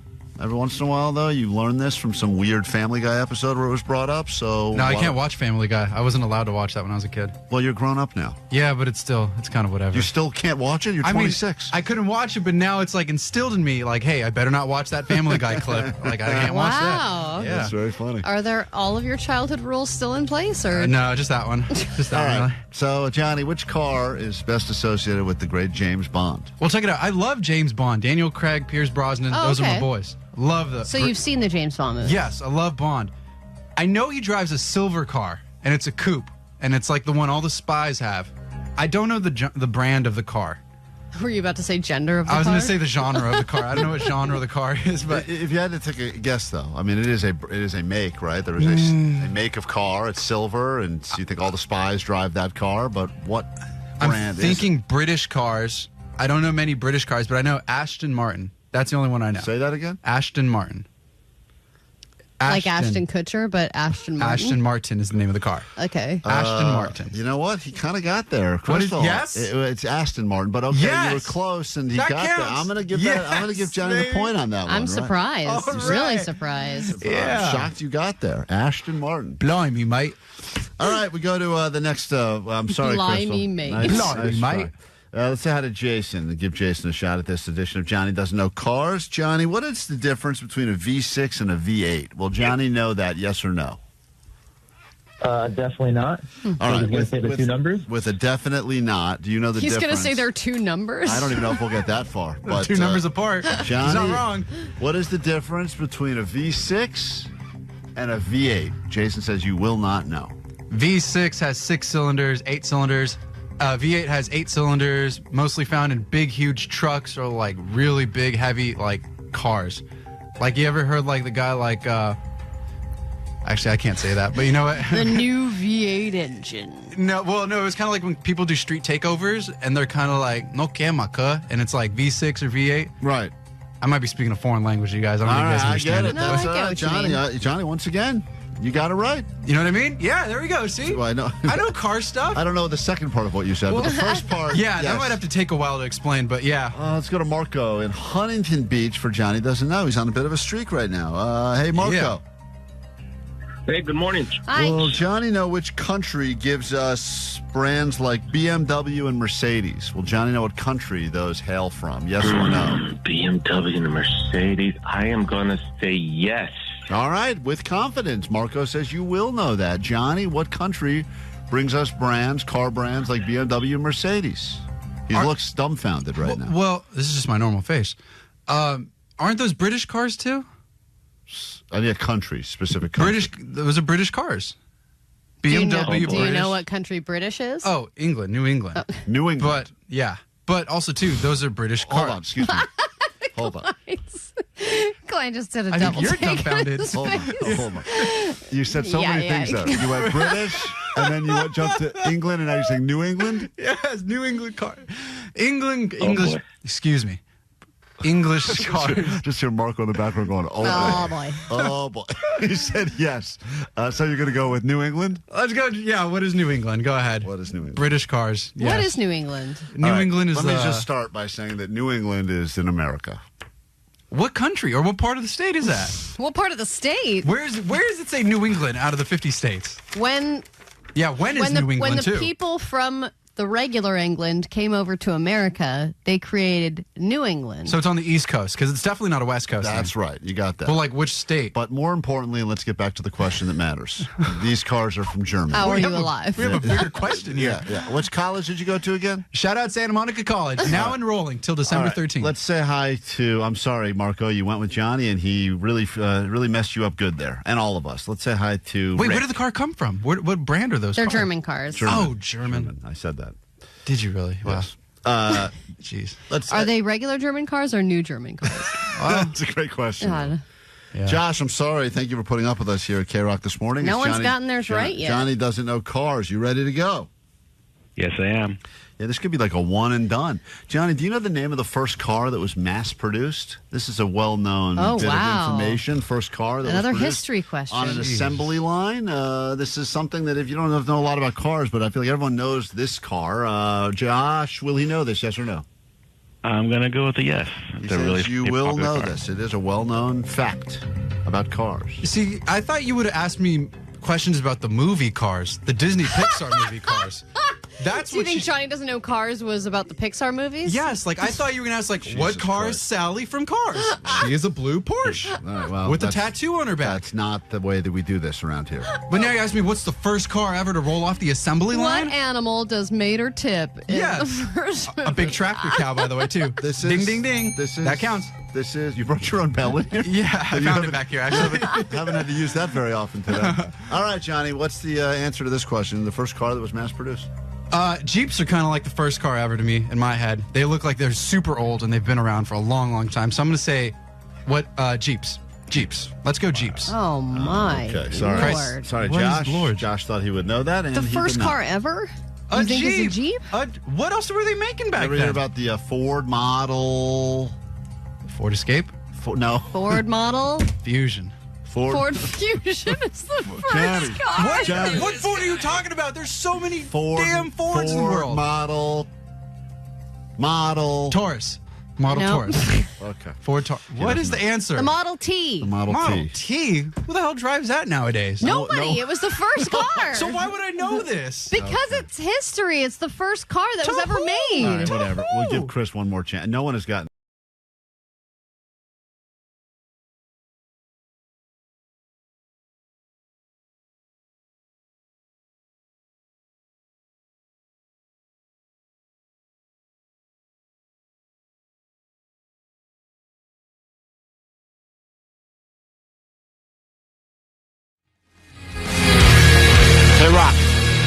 show. Let's figure out what's going on in the world, then we'll get you some tickets to see Justice, so be ready for that. It's a secret KROQ show. The only way in is to win your way in. Those tickets not for sale. Have to listen, have to win, and we got them for you coming up shortly, and then we'll get you on that standby list in about an hour.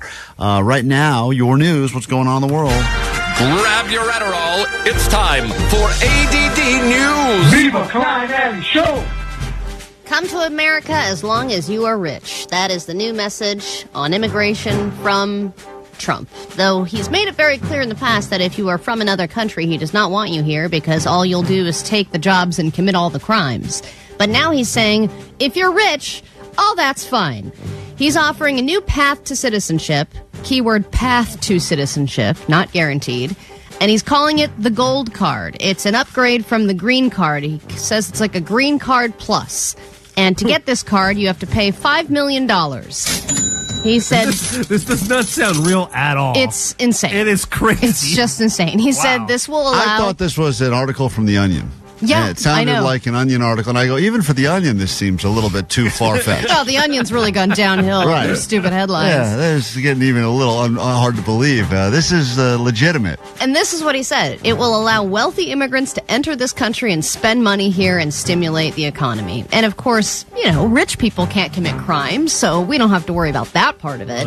But again, he didn't say this guarantees citizenship. He said this is a new path to citizenship. Rich people commit rich crimes like tax fraud, embezzlement. The same crimes that he loves. Right, those are his favorite types of crimes. Those are the ones that they can get behind. You know, hush money. That's rich people crimes. He doesn't like poor people crimes. Exactly. So it's, I mean, again, this is something that's being said. I don't know how realistic it is. Like, all these things get said and then you don't know what's actually happening. But, I mean, if this exists, I wonder how many people will actually pay $5 million to potentially buy yourself citizenship in the United States. I know, you know, people, you know, get married for a green card. I wonder if people would get married for a gold card. You have to marry a rich. Would that be someone marrying, I guess, like if someone is super rich but from another country, they would marry a regular person from the here United to get some States. of that sweet, sweet gold card under money. this, you wouldn't need to get married. I guess, yeah, good point. You just got to buy your way in. Yeah. $5 million. Crazy. All right. Great plan. We're learning more about how much money these insurance companies are paying out for the wildfires, and we knew it would be a lot of money. Some companies are now sharing their numbers, and State Farm claims that they will pay out a total of $7.6 billion. Jing, jing, jing, jing. But it's a lot of money right there. Seems racist given the gold card conversation we just had. But whoops. That amount will go down to just under $1 billion because of reinsurance. And if you don't know what reinsurance is, it's insurance for insurance companies. So they're able to go to their insurance companies and say, wow, guys, we had to pay out all this money. It's not fair. And then they're like, oh, cool. Well, here's a bunch of reimbursement. So the company themselves really only has to pay out a fraction of that. Is there reinsurance? I don't know. I'm like, how far does this go?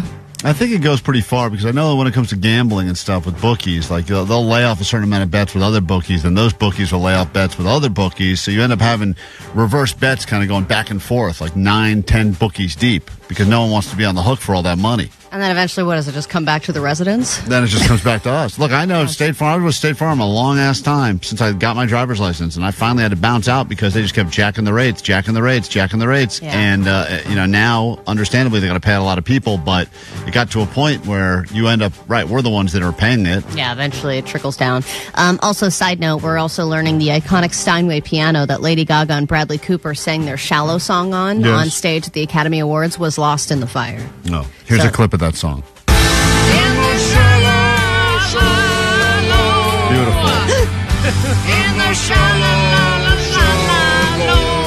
What a lovely song.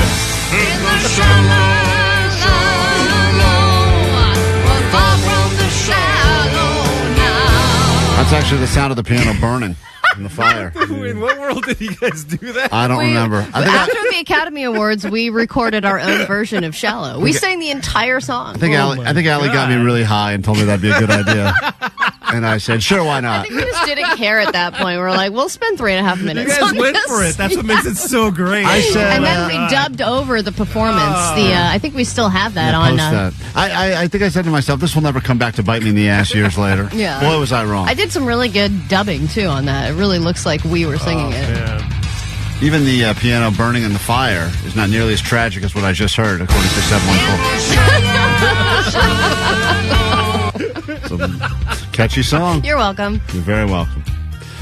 System of a Down, please make us forget everything we just heard a moment ago on K-Rock. We get into a brand new hour of the show next with your tickets to see Justice just after this on K-Rock.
Klein Alley Show. 106.7 KROQ FM in HD Pasadena, Los Angeles, Orange County. This is the world famous K-Rock. All right, it's K-Rock. It's just after 8 o'clock. We got lots going on this hour. Let's start, though, by making you a winner. Want to see Justice at a top-secret location, even though the secret has been leaked, apparently, all over Instagram? Sure, why not? We can get you in right now. Call 1-800-520-1067. You got some justice in your future. In the meantime, you've got us in your present. Klein, Allie over there. Hello. DJ Omar Khan. Hey. Jake Z Nerd. Hello. And in the back, Postmaster Johnny and Vanessa taking your calls right now. This hour on the show, Petty Claims Court to get to. Justice will be delivered all over the place today in the tune of tickets, and also justice in a relationship. A couple is fighting over something. You will become a jury of their peers and help determine who's right, who's wrong. And we'll get to all of that coming up, but we will pick up our winner after this one from Rise Against on a Wednesday morning right here on the world famous KROQ.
KROQ, Klein show.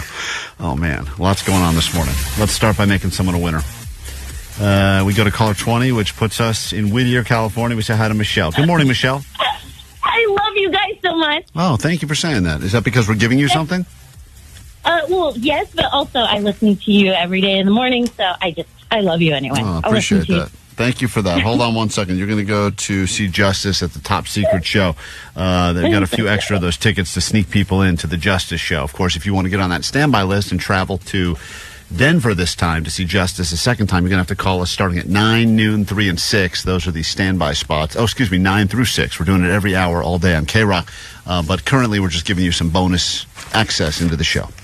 Congratulations. Later this morning on KROQ, my Uncle Leslie will be joining. I'm not excited about this, but you guys... Why not? You guys, all of us are. He's the best. You guys all seem obsessed with Uncle Leslie. How are you not? Well, because we've been asking you to call him for days. I don't know why you're keep dodging your uncle, man. He's one of the cool... He's dated to a bald woman. He talks to puppets, and he also has a phone booth that teleports through time. Yes. What else do you want? We can talk to people from the dead.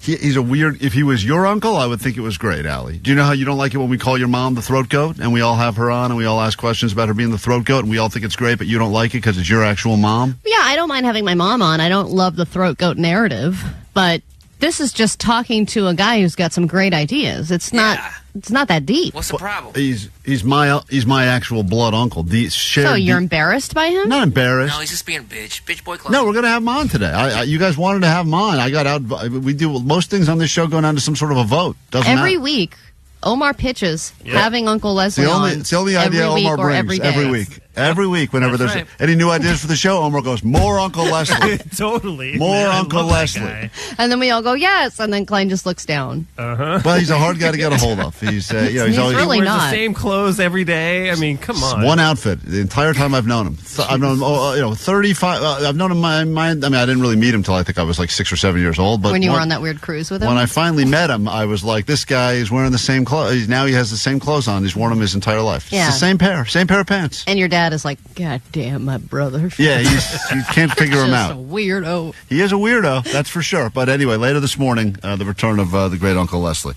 In a moment, we're going to meet this couple. They are fighting over something. And Vanessa was trying to explain this, but I think this is the most relatable thing of all of the petty claim courts we've had on the show.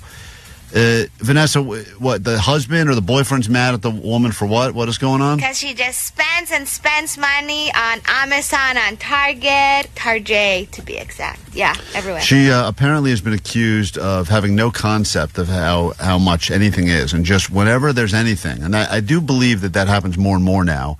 You see something, and you don't have that thing in your head that's like, do I need it? Do I actually need it? You just go, wow, let me see if I can find that on oh, there it is. Oh, I click now. It'll be here by 6 o'clock tonight. I think literally people just go around going, what can I buy? What do I need? It used to fill a void in you, I think, when you'd buy something, especially if you wanted it for a little bit or if you were saving up for it. There used to be and then you'd get it and you'd be like, all right, void filled. Now I don't think that void gets filled ever. So it just becomes buy, delivered, used, buy, delivered, used. And there's all these excuses that you make for yourself of why you need that thing, why, the girl math you work out for, I deserve this, I need to treat myself. If I get something done, I got a gift card to get a massage for my birthday. I went and got the massage, I got it, I came home.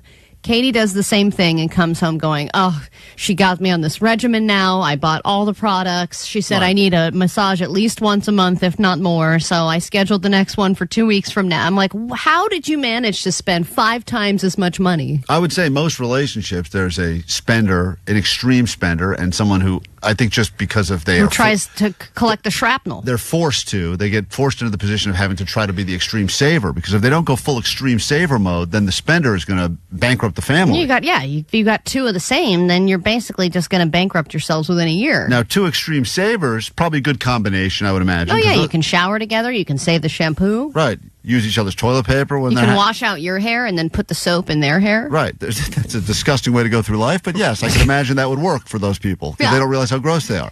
So in a moment, you will become a jury. It is very important you listen closely because you will pretty much determine if this couple stays together or breaks up forever. We'll get into the petty claims court and then the return of Uncle Leslie. If you haven't heard this guy, you're not going to want to miss it. Or maybe you will. In fact, let me encourage you, miss it. Please miss it. because he's my actual uncle. Come on. That'll be coming up, K-Rock. One of the things that just really shook me was how simple and how powerful it was. Justice sound to me is just so badass and so hard-hitting. There's like this feeling of wanting to let go. Sometimes you listen to it and you kind of digest what's going on in your life. It's your only way in to an intimate private K-Rock show with Justice. Hello, we're Justice.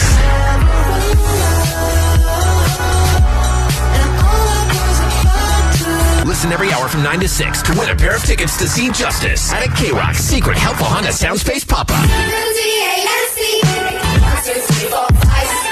Instantly get on the standby boarding list for a chance to see him again at K-Rock Mile High Club Destination 6. A trip to their show at Red Rocks in Denver, Colorado.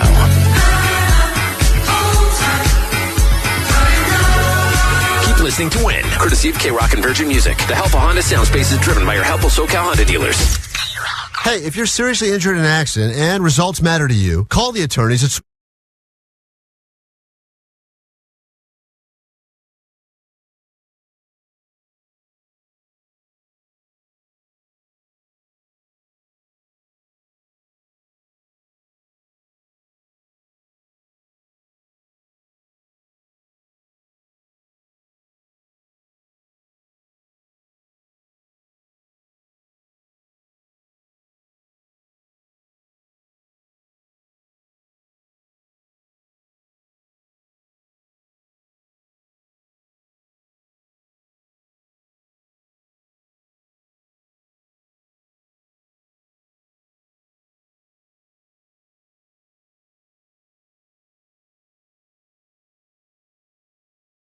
Being called gross is not fun. No one wants to, even if you know that you do gross things. Because I'm convinced when you're by yourself, everybody does a few gross things by themselves when no one's watching because they think they're by themselves. It's their own shame. I mean, that's when you start picking at your body. You pick, you smell, you sniff. Yeah, if things fall on the floor, you eat them still. But then there is public gross.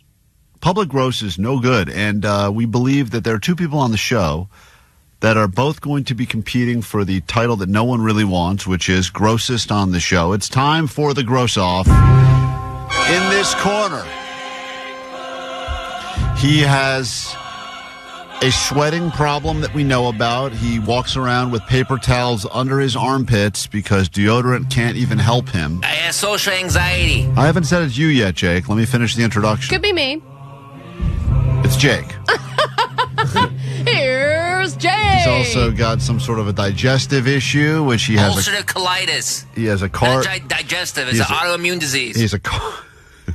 All right, Jake wins. Let's get up. The contest is over. Come on, Klein. Why are we doing this? And then in the other corner, we have a person that has multiple times eaten stuff out of the garbage because it was thrown out accidentally, doesn't care about expiration dates, and has had multiple rashes, including pink eye, to the point where she earned the nickname Diclops, the lesbian Cyclops, because one of her eyes was swollen shut with crust. Which has happened multiple times since. But I just want to hear all the times Omar gags in his own mouth during this competition.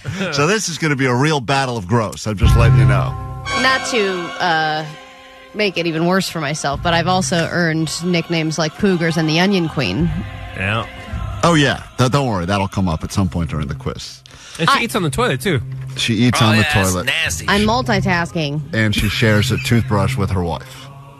To be fair, and I apparently finished, dental floss at one point they shared. That was one time. Doesn't matter. And she never flosses. All right. Moving on.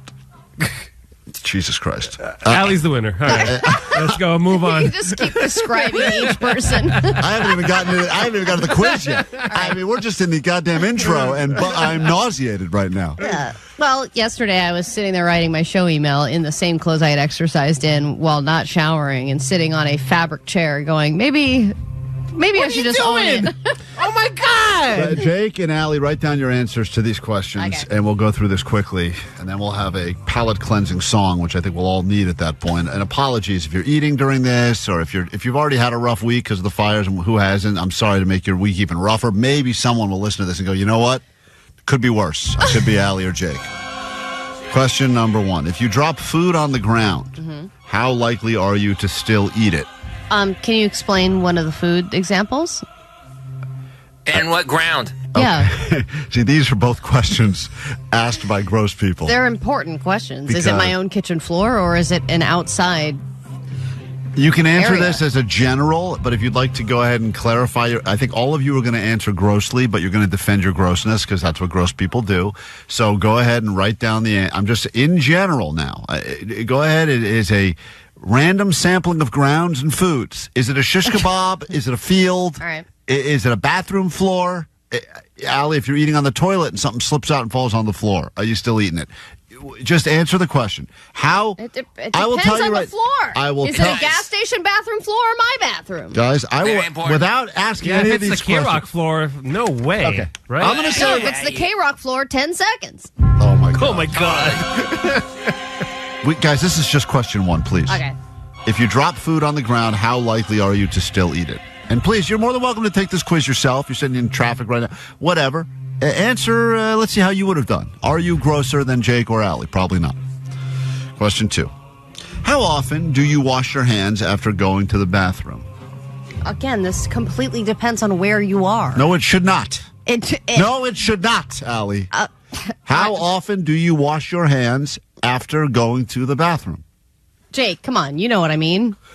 Huh? Allie's going to get a perfect score on the gross quiz. All right. 323 said the gross off is more exciting than the upcoming NFL playoffs. Didn't Allie admit yesterday she had crabs? Yes, I she didn't did. say I had crabs. I said if you had crabs, you could shave them off. Jake is not Keep gross. up, keep He's up. handicapped. Someone pointed out. Thank you. Disabled. Question number 3. What is the most amount of days in a row you've worn the same underwear? The most amount of days in a row. Why are you humming? What, the most amount of days in a row you've worn the same underwear? Camping or not camping? Allie, just answer the goddamn question. Question 4. What do you feel your weakest personal hygiene practice is? Something that you even know you're not proud of. Could be better. What do you think it is? Write it down. Jake, write it down, Allie. Can you repeat the question? What do you feel your weakest personal hygiene practice is? If you're just joining us, welcome to the Gross Off. Allie and Jake have fast-forwarded to the finals. Can you define hygiene for Allie? I don't think she knows what that is. That's a fair thing, Omar. Can I please? Is it personal hygiene or just hygiene? Synonyms include cleanliness and just all around not being disgusting. Question 5. If you don't have a toothbrush handy, but need to brush your teeth, what would you do? Okay. Or what have you done? The toothbrush is what's missing? In this in this particular example, yes. Okay. Question number 6. How many showers or baths do you take weekly? Question Depends on what the week is like. 7. When is the last time you felt gross? Please be specific. The last time you felt gross. Because I think the problem with gross people is a lot of times they don't actually realize how gross they're being. And now this is the lightning round of the gross off. So these are going to be rapid fire questions. And this will be if we need to do a tiebreaker, okay? Do you eat crumbs off the table directly or off your own lap? Yes or no? Oh, wait, say that again? Crumbs for food you're eating. Off your lap, if they fall into your lap, or onto the table directly that you're eating off Did of. I pay for the meal or did someone buy it for me? Should not goddamn matter, Allie, at all. Go to question 2. Do you ever turn your own clothing inside out to rewear it before washing it? Question 3. Have you ever smelled a dirty towel, smelled to see if it was dirty, realized it was, but still used it? Question 4. Pretended to wash your hands after bathroom to not appear gross. All right. I know that's directed at me, and I did not do that. There was a time where a woman was pooping in the bathroom, and I did run the water. We're not doing the answers yet. Question. Have you ever eaten something that you found between your car seats? Is it wrapped? That's a great question. Is it hard? In this particular case, it's unwrapped. Okay. And then have you ever eaten food that had mold on it, around the mold, and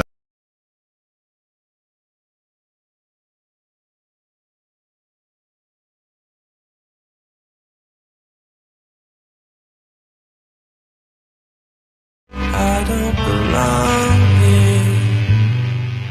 KROQ, we are Klein Alley's show, and in just a moment we are going to meet a couple that is apparently battling about something. I don't know exactly what it is. I need my gavel. If I can't smash my gavel, we can't officially start this petty claims court. It's very important we have all these props because now we're on YouTube as well. Where the gavel at? Johnny, you all right, Oh, my dude? goodness. Jeez, Johnny almost took himself out running in here. Thank you, Johnny. Gavel's officially... the little platform. That's all right, Allie. We already lost it? I'll just smash We've used it once. There's the platform. Oh, now we got Jesus. props. This was sent to us by a listener. We take That's it very better. seriously. Now we can officially do this petty claims court battle. In a moment, you will become a jury. You have to listen carefully to both the defendant and the prosecution here because a man and a woman are fighting over something in their relationship. You will determine who's right, who's wrong. It's time for petty claims court. In the legal system, cases are tried from Supreme Courts to small claims court. But what about stuff that's too small for small claims court? This is petty claims court. All right. This is actually not a married couple. This is a boyfriend-girlfriend situation, but for some reason, Matt felt the need to bring his girlfriend to us in petty claims court. So let's let them both make their arguments, and then we will decide as a jury of the people who's right, who's wrong. And we start with Matt because he's the one who put in the claim. Hello, Matt. How's it going? Thank you for joining us on KROQ. It's going fine. So what is your girlfriend, you guys live together or no? Yes. So we've been together for a very long time. 8 years, almost 8 years. But not married, not engaged? No, which is a whole other battle. But yes, not married, not engaged. What side of that battle are you on, just out of curiosity? He really wants it, you can tell. Uh-huh. So this is part of the issue. You know, she wants all of these things, and she doesn't work. She used to. She doesn't work anymore. But I'm a truck driver.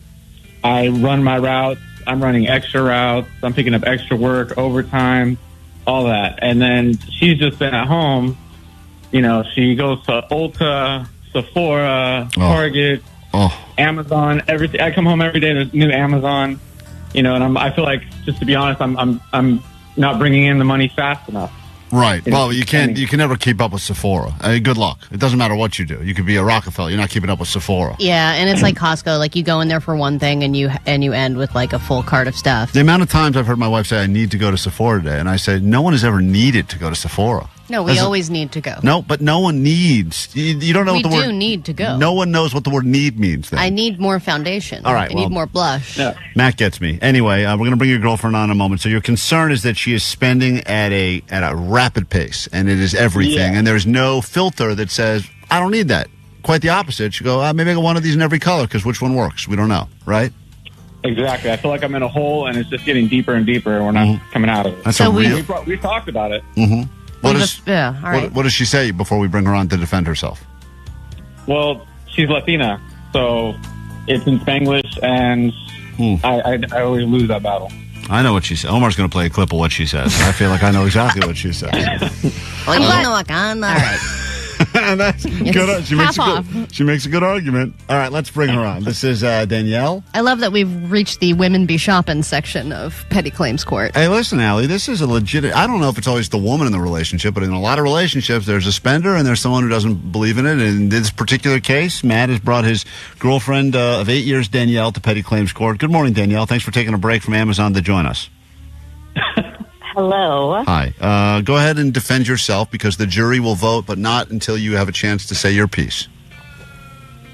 I mean, do you want me to look good or you want me to look hood? Oh. So my Papi Chulo complains, but he's not complaining about all the things I'm spending on. I'm looking good for him. I'm trying to make sure when he comes home, he likes what he's coming home to. I mean, I don't hear any complaints on his end. And what are some of the last purchases you've made? You know how those BuzzFeed articles come out and they tell you all those good things that you need to get. So I always look and I just get makeup. I'll make sure I have the right outfit so I'm looking good. Mm-hmm. I want to make sure that I have, I also make his lunches for him. He doesn't talk about that. I purchase all his little containers and his lunch pails, and he doesn't say anything about that. But So I don't want to put words in Matt's mouth, but I feel like Matt would be fine if it just went in a Ziploc bag. And you're thinking, like, what is the most expensive way I can make this lunch? Oh, I'll buy some stackable cubes, and you order them because Excuse me, you saw them on it sounds TikTok. like she has a really cute lunch pail set up for him, which is adorable. Yeah. Matt, Matt, are you okay with just a Ziploc? I'm trying to get the ring on my finger, so I have to get all the items that I need to make sure that I get that eventually. I see. 8 years is a long time, right? Right. And Matt's terrified because he feels that there's just a bottomless pit of spending and never stops. Is there ever a time you've caught yourself before checking out, or do you just check out first and say, I'll return it later if I don't like it, and then never return? Only when she has duplicates in her cart. Yeah. And to answer your question, Klein, I'm a brown bag kind of guy, like brown lunch bag. That's how I grew up. Did you say brown? Write down brown bag. Yeah, okay. All right. I get it. So, All right. but Matt, are you hearing what Danielle is saying? That she is working hard to try and get that ring, and she's not getting it. So, do you think that maybe if you did propose, that some of this spending would decrease simply because she wouldn't feel such a need to impress? I mean, yes, and that's there. We've had that talk, but at the same time, the finances come up, and I've made it a point, like your debt is my debt, but if I put a ring on your finger, your debt is my debt for life. That's so romantic. Beautiful thing to say. Okay, and you share your finances, obviously, because you're the earner. Yes. So we started a joint account probably around the pandemic, right after the pandemic, and since then, that's when I noticed how this girl's living. And don't get me wrong, yes, she looks great. She looks really good. Well, I think I'm ready to rule. She looks good. That's the most important thing. I know. Right? I wonder what it would be like if Danielle quit all of that for a week and what she looked like and whether you would be happy. Yeah, would you look like a wildebeest or something if you had a week of not having to put on all the Sephora stuff? Like, what do you look like without all that stuff, Danielle? I mean, we gotta keep it up. We gotta keep things tight and trimmed around here. That's how the world is these days. It's interesting because I would have thought injections. She's getting injections and lip filler and just all this unnecessary. Like I love her for who she is, and I don't think she needs all that. But I have had guys. I'm telling you, I know this. I know what Matt is saying. I've had such a similar argument, and my wife will always sometimes convince me as to. I say, you're beautiful. You don't need any of this stuff. And she goes, you think I'm beautiful because I'm doing this stuff. And if I stop doing this stuff, you won't say I'm beautiful. Right, now, and Klein, I'm not doing any of the stuff. And look at me. Okay. Danielle wins. Based on I need to Allie, be friends with your wife. Based on Allie's argument right now, Danielle wins. Keep doing the stuff because it is the most important thing you can do. Now, I don't get to decide who wins. I do have the gavel, but the jury will vote in a moment. 10 seconds closing arguments. If you're just joining us, Matt is accused his girlfriend of 8 years. They live together. They share finances. He works. He's the saver. She's the spender. She feels the need to go to Sephora and Ulta, sometimes the same day, which is crazy. I know that those stores sell the same stuff, but whatever. So you go in Sephora, then Ulta, then Target, then Amazon. Has there been a day at all in the last month an Amazon box has not shown up at your door? No. It's like Christmas every day. Oh, that sounds great.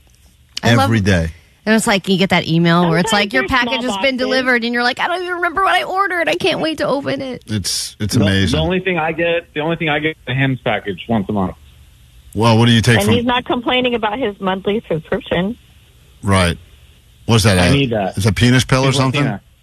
She's Latina. I need that. Okay, got it.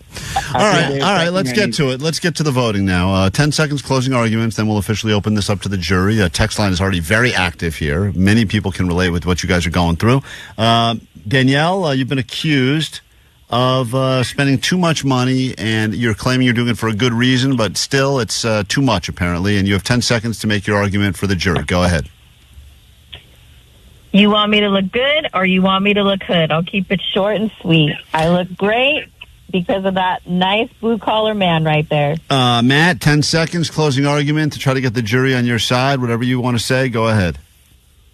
I just want to say at this point, I'm not going to lie, I feel like I need to sell a kidney, join the cartel, or you start using my truck for illegal ways to make money. All right. That's a great idea. That's not a bad idea. Good side hustle.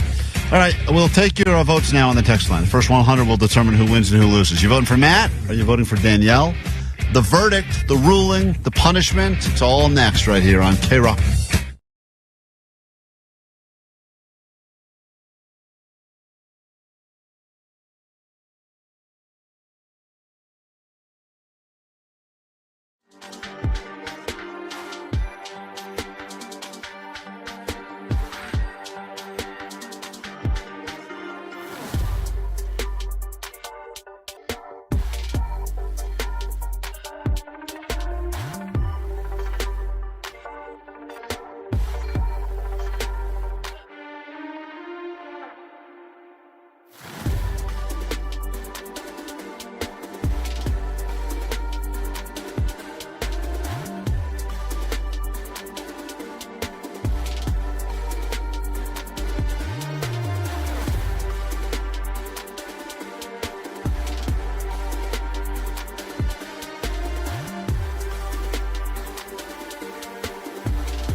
Klein Alley Show. Petty Claims Court. Gavel is smashing down on the table here. If you don't believe us, check us out on YouTube. We are currently streaming live there as well. We've got a couple on the phone, Matt and Danielle. Matt has accused Danielle of spending and not stopping. Spending. He's working extra shifts, overtime shifts, weekend shifts, holiday shifts. He can never make enough to keep up with her spending. It's gotten out of control. She says, I'm spending a lot, but it still look good for you. So really, you're investing in yourself, is what she's kind of saying. Yeah, I mean, 626, there are some people that are in Danielle's column, 626, Team Danielle, get it right, get it tight. 310, my vote is for Danielle because I would even take over the payment if she had me at making lunches. If somebody would make me lunches every day, Right. I would marry that girl in a heartbeat. Yeah, she's not working. She used to. He's doing the working right now, but she's also apparently spending money to make his life better and or easier. The packing the lunches, the constantly going to Sephora and Ulta for herself. 310 said, I vote for Danielle starting an OnlyFans. Well, See, if that's not- the other thing is maybe there's a side hustle, Danielle, or something that you can do to make money because even though some people are supportive of you, they do think if you are going to spend money, it should be some of your own. They're poor. No? All right, that's a good argument right there. Let me hear some of the votes before we get to the official verdict in Petty Claims Court. Bobby, go ahead, Bobby. You're on. That's not Bobby. Go ahead, Bobby. You're on Hey, good KROQ. morning, What's guys. up? Hi. Hey, Matt, you got to let her go, dude. She's just blaming you for her spending. Not cool. You can do better. All right, Bobby's saying not only does the vote go to Matt, but also that relationship needs to end. Meanwhile, Adrian, go ahead. Hi. I'm saying Danielle because it sounds like she packs his lunch and hopefully she makes dinner for him and keeps the house clean and, sounds like she's taking care of him. Danielle, do you keep the house clean and make dinner? Absolutely. Does Matt ever come back from one of those long haul road trips as a trucker and you're sitting there wearing just an apron, you've made a nice dinner, and then it's a whole night of dinner and sex? Just an apron?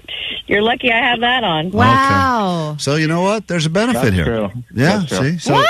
Okay, so Matt, that's good. Matt's got no complaints in the sex department. He's got no complaints in the being attractive department. It's just the nonstop spending. So we're going to get to the official ruling, and there's been, no shortage of votes here. I mean, we smashed that 100 number within about 10 seconds, but Allie's been tabulating all the votes. Yeah. You understand, once we read the ruling here, Petty Claims Court, it is final, and you guys agree as a couple to accept the ruling of the court, correct?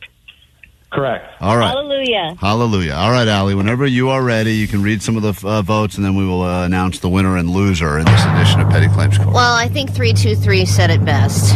Matt has lost his money and his dignity today, so he should not lose Petty Claim Court. So, overwhelmingly, the vote is for Matt against Danielle. Wow. And 626 and many others say your 8-year lease is up, Matt. You either have to renew the lease or you have to run. And that's your choice. That sounds Or- like it's a lease buyout. It's not a renew the lease. You got to either buy out the lease or You got to make a choice. Right. And also, Danielle, the wedding's not going to be free. The wedding will cost money. So you have to allow Matt to save up for a ring and a wedding if that's what you really want. Yeah, how am I They allow supposed to buy some a ring? overtime. He can work more overtime, she said. Wow. All right. Well, listen, Petty Claims Court has ruled. Matt, I think you need to change some passwords. I think all of them. All the passwords. Danielle, I would love to meet you guys at some future event we have so we can decide in person. I mean, this may need to be an in-person Petty Claims Court so we can figure out what we're working with here. Because if How Danielle... suddenly are you suggesting an in-person Petty Claims Court? I mean, if Danielle's like a 10 out I of 10... really need to see this in person. I could change my vote completely, but Matt, congratulations. For right now, you've won Petty Claims Court. I'll take it. I've never won anything in my life. Danielle, you will have to only shop at the remaining Dollar Tree that lives on. Where is that? There's no one left. One Dollar Tree. There's a Dollar. I'll send you General. the address, Yeah, Danielle. we'll get you the address. Man, what a brutal battle that just took place. Yeah, or you just got to get a budget. Yeah, that's not fun though, because that involves like spreadsheets and math and everything I know, like that. yeah, it's the worst. Well, there you have it. If you would like to be involved or featured in a future Petty Claims Court on KROQ, any issue you're dealing with, could be a big one like that or a small one. That was almost borderline not petty. That Someone almost got said, real. how do I still believe that Danielle won at the end of this? Somehow won. I think she'll still be okay. She's celebrating at Sephora. It's KROQ.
Young. People asking, who is this on KROQ? Lola Young. Song's called Messy. If you need us, the text line, the phone's 800-520-1067. In less than 15 minutes, going to get you on the standby boarding list so you can travel to the Mile High City as part of KROQ's Mile High Club. See Justice in Denver and also see them right here at a secret KROQ show that's happening next week, and you will get your way in. We just heard Justice get delivered in Petty Claims Court, and we'll be delivering more justice to you later this morning on the show. Also, all week, if you're just tuning in for the first time this morning, we got some extra When We Were Young in Las Vegas tickets. They've added a second day to that festival, and we gave a pair away already this morning. We'll do another pair tomorrow morning and another pair on Friday to get you to Vegas for that. Back in a second with your ADD news and the weirdest branch on my family tree, the return of the Uncle Leslie. That's coming up later this morning right here, KROQ. 106.7 FM. You're making broadcast history by witnessing the miracle of Klein, Alley Show.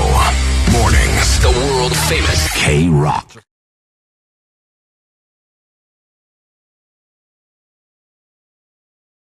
This is just ridiculous. You're out to get me. This is BS. I'm not out to get you. Yeah, because they've been studies saying you can cut off the mold and it's fine. And finally, something that other people would, agree is gross that you'd like to defend. We'll give you an opportunity to defend something. Okay. We'll come back with the answers. This is the gross off. It's a very, very intense look into your own grossness. The results after this. Place your bets on KROQ. Klein Alley Show. Hygiene is their worst enemy on KROQ. It is Klein Alley Show, and we are about to get to the exciting conclusion and determine who will wear the sash of shame known as the grossest on the show. It is the gross off. Interesting when people from the 24/7 news station are walking by our studio now. They've been covering these fires nonstop every day, and they are eavesdropping in on the gross off that is happening here at KROQ. And they are looking at us, feeling bad for us in here. Understandably. And the looks that we get from the KNX news crew in general, I think, are just looks of, what are you doing? Yeah, disappointment, but I'm getting extra looks today. 626. When you started the gross off, I thought Jake would win for sure. Turns out Allie is a monster. That is according to 626. Meanwhile, 951, I'm defending Allie. Sometimes I don't wash my hands after the restroom, but only at home, though, if I know I will not be eating or interacting with other people. Meanwhile, 559 wants to let us know that they dropped a pill of ecstasy in a urinal they were using and flushed it out and ate it. Cool. So that person is continuing. I would argue that I am being honest, and a lot of you will probably lie to others about your cleanliness and say, oh, yeah, I wash my hands after every single time I use the bathroom, even when I'm in my own house. Lies. Bob, before we get to the conclusion of the gross off and get the answers, what do you want to add to this? Go ahead. I'm just saying that Jake actually has a very nice, clean bathroom. Why do you know this? Oh, he posted a video. This is Bar Buddy Bob. No, I hang out with the guy sometimes. Oh, you know Jake personally? You've been to his bathroom? Yes, I Oh, my. do. Oh, This really? is Bar Buddy Bob. What? Hey, what's up, bro? Buddy Bob? What are you What? saying? Hold This is on. Bar Buddy Bob. What? He's my bar buddy Bob. Oh, you're going to go. All right. Hi, Bar Buddy Bob. Thanks for joining us on the show. You met Jake at a bar? No, I've known Jake actually, I did meet Jake at a bar. God, there's a great video of him took trying you to back to his jump place? over a dumpster back in, Christmas of, 98, or not 98, 2018, whatever year it was. That's very different. So many years off. Wow. All right. This guy does sound like his name should be Fine, Bar do Buddy we still Bob. need to grade this? No, all right. Jake, you get You a met point. this guy by a dumpster. Jake, I Jake- jumped over a dumpster and he helped me. you're getting a point for grossness for knowing that guy. Thank you. Jake's up 1-0. Woo! Bar Buddy Bob. He got Jake on the board. All right, here we go. We got to get through this quickly. All right, you drop food on the ground. How likely are you to still eat it, Allie? All right, I didn't know the circumstances, so I just wrote 1 second outside, 10 inside. Home, infinite. Oh, okay. So you can find something on your floor for hours later. You'd still eat it in your own house. Depends on the floor, I Jake, guess. what did you say? I said not very likely because it probably instantly has dog hair on it. See? I have a cleaner home. All right. I think Allie gets the point on grossness there. Keep track. Yeah, you're grosser. At least Jake had a hypothetical no as his Because answer. his floor is so dirty and covered in dog hair. Allie, your answer about eating food off the floor was 3 different reasons why you would still eat it. I said 1 second outside, 10 seconds inside, home, infinite. And Jake said probably not. At least he answered the question like a normal person. Question 2. Allie's gets a point. Jake got a point for knowing Bar Buddy Bob. It's 1-1. How often do you wash your hands after going to the bathroom, Allie? 50% pee, 100% poop. Ugh. Jake? Only when I poo at work or when I get poo on them. Oh, man! Dude! Oh, my God! It happens rarely. Jake gets a point. See, I don't feel the need to wash my hands because I'm not making a mess of myself. I don't make a mess. All right. You have a rule that you have to wash your hands if you get poop on them. Occasionally you break through the toilet paper. Vanessa, you Sometimes you have a breakthrough. Vanessa, you keeping score? Yes, What's this is gross. What's the score right now? You gotta, 2-2. Okay. What? It's not. I don't have 2 points. 2 poo. I have 1 point from the first question. What is the most amount of days in a row you've worn the same underwear? Jake, you can start this time. I think like 2 or 3. I had the same answer. Give them both a point. By the way, he's the one with the sweating problem. Yeah, but he should be getting the point for that. Top, not sweating down below. I also think guy re-wearing underwear does not carry the same weight as woman re-wearing underwear. If I am not doing anything but sitting for the entire day, the worst thing you could be literally doing. no reason. And if I fall asleep and then wake up, I'm not going to waste another pair of underwear. Didn't you tear through University of Pink on the back of your underwear? Didn't your wife Those things are not made of durable material. Didn't your wife have to have an intervention because all your underwear was covered in holes? She did purchase new underwear for me and new socks for Christmas. Vanessa, what's the score currently? I like 2-3. Ali is least gross than Jake. Question 4. If you don't have a toothbrush handy, what do you feel your weakest personal hygiene practice is? Kleenex etiquette, because I will use a Kleenex until it has no more corners, and then I'll put it in my pocket and forget about it. Oh, okay. And then usually it'll end up in the wash. It's like a dusty snot rag. Yeah. Jake? I practically never wash my hair. I just rinse it with water. Guys, come on. What are we doing? Give them both another point, guys. What? Not even soap, Jake? No, I don't think you need it. I think the natural oils is good for you. Always? You think that's why you smell like an old bicycle. It's this is why. That's a good smell. No, it's not. That'd be a good candle. No. Old bicycle. If you don't have a toothbrush handy, but you need to brush your teeth, what would you do? Jake, you can go first, I Jake. use mouthwash. Allie? I go toothpaste finger. Oh. What's wrong with that? We've all done toothpaste finger, but there's a lesbian toothpaste finger is I do totally 2, different. sometimes 3 fingers. Depending on how horny you are. Allie does toothpaste fists sometimes, anniversaries. All right, I don't know. Elmer, I can't even decide because it's like they're both grossing me out for so different reasons. I mean, I feel nauseous in my mouth. Jake does not wash his hair, ever. Give him the point. Like, when I cut it, because it has, like, hair We're in on a it. different question. What? This is the gross off on KROQ. Guys, this is a much-needed distraction. Thank you for this. Needed this. I'm nauseous but laughing. They're both gross. Give them both the sash. Make them wear it together. They'll sweat through it. These are all good suggestions. Allie, you gross girl. Thank That's you. 314. Go to question number wherever we are. How many showers do you take weekly, Allie? 3 to 4. Jake. 7. He has a sweating problem. Allie, you get Don't the you point. work out every day? I work out most days. You've done hot yoga and not showered afterwards. You told Oh, my us. God. No. On days I do hot yoga, I shower right after. When is the last time you felt gross, Allie? Now. That is correct. Jake? It was like a month ago when I forgot to brush my teeth in the morning. I asked Johnny for mouthwash. He didn't have any. Ew! Oh, you've been gross so more recently than a month ago. I just No, Your answer should also be now. That's not the question. The question is when I felt gross. Yeah, but you should feel gross now. I know. Right now. feel good now. All right, moving through this round. How you eat?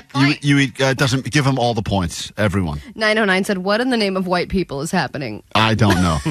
Eating food crumbs that fell directly on the table or on your own lap. You eat crumbs off your own lap in the table directly. Of course, yeah. Allie does. Yes, Jake, you too. No, I never eat crumbs. Okay. It does. These are not points. This is just to get a sense of the person. Turn clothing inside out to rewear it. Nope. Nope. Smell the dirty towel. Realize it was dirty, but still used it. Yeah. Yeah. Okay. Pretended to wash your hands after going to the bathroom, not to appear gross. No. Yes. Oh. Ate something you found between the seats of your car, unwrapped. No. Maybe. Ate around mold on a piece of food. I cut it off. Bread and cheese, yeah. All right, and defend something that other people would think is gross that you do not, Allie. Bringing in stinky food into the building because it is healthy food usually. You on a standby boarding list to travel to see justice in Denver, Colorado. Your first chance to get on that list today will be happening in about 5 minutes. But first, let's find out what's going on in the world with your news. Grab your Adderall. It's time for ADD News. All right, so the Alexa Plus announcement happened this morning, and here's what they've announced. It is a new and improved Alexa who can do more than just collect dust in your living room. Now she can plan your dates. She can book a restaurant. She can call your babysitter. She can pull up specific video footage from your cameras. You can ask her what happened around your house today. Did anyone walk my dog? She'll be able to find that footage and play it for you. She's obviously integrated into the TV now. They also have emojis that are associated with Alexa called Alexicons, which seems like a bad idea. But here's what's very interesting. They are claiming that Alexa, you no longer have to ask her very specifically worded questions. She's going to be more conversational and she can understand context. They demonstrated this by asking Alexa really, really long questions. Oh, boy. The demonstrator would ramble on. They haven't met you, Allie. About whatever he wanted, and then eventually, at the end of his rambling, asked about pizza recommendations. And Alexa was able to understand all of that and provide pizza places. And then he would conversationally reply, "Oh, my son really likes Joe's Pizza." And then she'll be like, "Yeah, Joe's is highly recommended." You know, Joe's it's more is good pizza. You're more right. back and forth conversation rather than just commands. She's also equipped with AI, so you can upload documents that you want her to read and summarize that you don't want to read, like your HOA documents, and then you can be like, "Is my HOA permit this?" And she can just read it for you and then tell you. I like that. So you don't have to actually read anything, or you can upload recipes. These were the examples that they gave. So you can be like, "How much oil is needed for my grandma's enchilada recipe?" And she'll be able to answer that for you. We got to play Alexa some of these long questions Allie's asked over the years and see if what Alexa can make of those So things. just be like, Yeah, she'd probably shut down at that point. Start playing her the question you asked to Hosier or Alanis what Morissette. a test! Or they were like, "Why don't we get someone to ask really long questions?" How This did is you my not- moment. How did you not get that job? Well, the CEO or whatever, the VP, the senior VP that was doing the demonstration asked the really long questions, but they should have the Right. ultimate test. Right, because whenever they try to release some new technology, they want to make sure they got all the kinks out before it goes to the general public. So they go, all right, let's And really this try kink? let's try to really F this thing up. What can we do? Let's ask really long questions. I'm the sledgehammer on the Tesla Cybertruck. You really are. God, they should have used you. I know. Any coming-of-age movie in the 90s and 2000s will show you just how great any treehouse can be. I always wanted a treehouse. Only fun things happen there. One guy in L.A. who has a massive, well-known treehouse is now tearing it down after 24 years because the city is asking him / making him tear it down. And the guy who built it modeled it after one of the most famous tree houses ever. And this guy's name is Rick Polizzi, but let's learn about him because he has... Hold on a second. Let me find this. It's based on a show that I know you know. Is this the Simpsons? Rick was a producer on The Simpsons, and this is the Boney Island Treehouse based on an episode. It's been a staple of the Valley. Rick tells me... Nice grass, Rick. Neighbors think it's a nice... Shut up. Very interesting that she decided to... Trying to hear about a Simpsons There's treehouse. this cool-ass looking treehouse, and she says, Focused on the grass? Get What out of the here. hell? They're showing a video of the front yard, and it's a massive treehouse where I guess people can come from all over the neighborhood and go in it. It has like a little tiki bar kind of looking thing inside. It's a no homers allowed treehouse, though. You can have only one homer, not two homers. Right. That's a Simpsons throwback. Nice grass. You're welcome. It's been a staple of the Valley. Rick tells me... Nice grass, Rick. Neighbors think it's a nice... Here's the deal. The trouble started when one neighbor got fed up with all of the attention that this has brought and reported him. But Rick says he's been trying to make the treehouse legal forever. Over $50,000. This is him now. Jesus He's talking about how Christ. much he spent and how long this has taken. Must be nice to be a Simpsons producer. You got Seriously? $50,000 to fight a treehouse battle. Treehouse money? Over $50,000, and it's been going on for 7 years. When we left, I just said, I am not going back. I'll tear it down so that the case gets dismissed. So he's just over it. But I guess it's still standing right now And it's just goes to show you what a pissy neighbor can do. Yeah, we should see if we can do a live broadcast in that treehouse before they take it down. That would be so great. Before they rip it down, because I agree. I have yet to be in a cool treehouse. No, it's one of those things I always let's save always the wanted. treehouse. Let's get Jake to Chain himself to it? Yeah. Jake, would you go live in that treehouse? Probably bigger than your shack, dude. Oh, it's way bigger than my shack. Let's see. Let's get the Simpsons producer on and see if he is up for Jake just moving into the treehouse, because they can't tear it down if Jake's living in it. That's true. Well, and the neighbor was complaining that there was too much traffic going through that area, and the people would be like flocking to his neighbor's house, and he couldn't have any peace and quiet. If Jake's there, I feel like he'll repel all the people, and then it'll be quiet again. It's a mosque. Hey, we're gonna go. Yeah, Jake can just do stand-up comedy from the treehouse. There won't be a neighbor for miles. They'll all walk Problem away. solved. All right, maybe you're looking for a job. Maybe you're one of the thousands of people who have been fired recently across the U.S. If so, if you're looking for a job and want to seem more hireable, there's a red flag to watch out for. This is according to an executive, and you can take this advice if you want. It's not coming from me, but apparently asking for a salary minimum is a huge turnoff for employers. You interview, you think things are going well, they say, okay, they take you to the next step. They say the job pays $75K a year, and you go, I won't work for less than whatever, 80, 85,000. That's a red flag for them, especially on positions that are based on commission or have room to make $150,000 within 3 years or something, because they're like, it implies that you're only focused on now and you're not focused on incentive or growing within a company. Sure. But I think nowadays people don't trust that they're going to grow within a company. So they're like, I got to watch out for myself now. We've said many times around this place, we will not take less than minimum wage, because legally you cannot do that to And they us. said, yes, you will. And they go, well, then goodbye. And we say, all right, fine. We'll take it. You going to throw in a sandwich? We're in. That's good business planning. That's how we negotiate here at KROQ. We will get into a brand new hour after this one from the Cranberries and make you a winner. Be ready to call and get yourself not only access to justice at a secret KROQ show, but also get your name on a standby boarding list so you can see them again in Colorado. Caller 20, looking for you at 800-520-1067. We will kick off the brand new hour with that after this on KROQ.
106.7 KROQ FM in HD Pasadena, Los Angeles, Orange County. This is the world famous KROQ.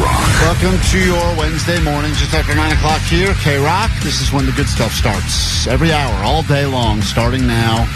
Every hour with us, then Nicole, then Megan, get you on a standby boarding list so you can do some travel, be a part of KROQ's Mile High Club. The trip, currently up for grabs, involves you going to Denver, Colorado to see Justice. And just for getting on the standby list, you will be invited to a very secret KROQ show with Justice happening next week here somewhere in Southern California.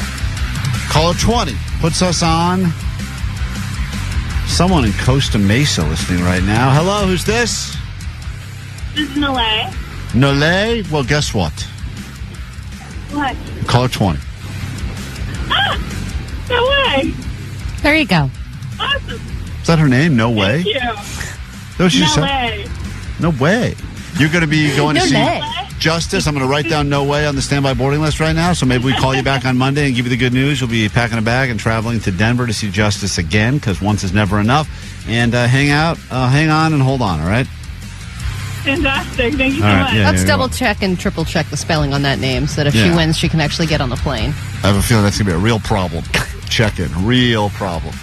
This hour on the show, lots to get into. We kick things off in a moment by welcoming back the weirdest man on the planet, my real-life uncle, Uncle Leslie, will be joining us in just a moment. Figure out, he's got Stick around for that if you haven't heard Uncle Leslie, please. I would recommend now would be a good time to change the station.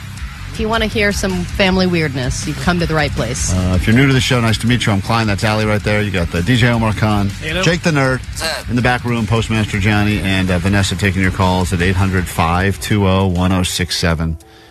Lots to get into this hour if we can make it through my weird uncle, who apparently, I think, Allie, has been taking one of those weight loss pills, weight loss injections, but he's putting on a ton of weight, I guess. Oh, he's the only one? He's the only one that's like backfiring on, I think. We'll have to get into that and more next on KROQ.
This is my Uncle Leslie.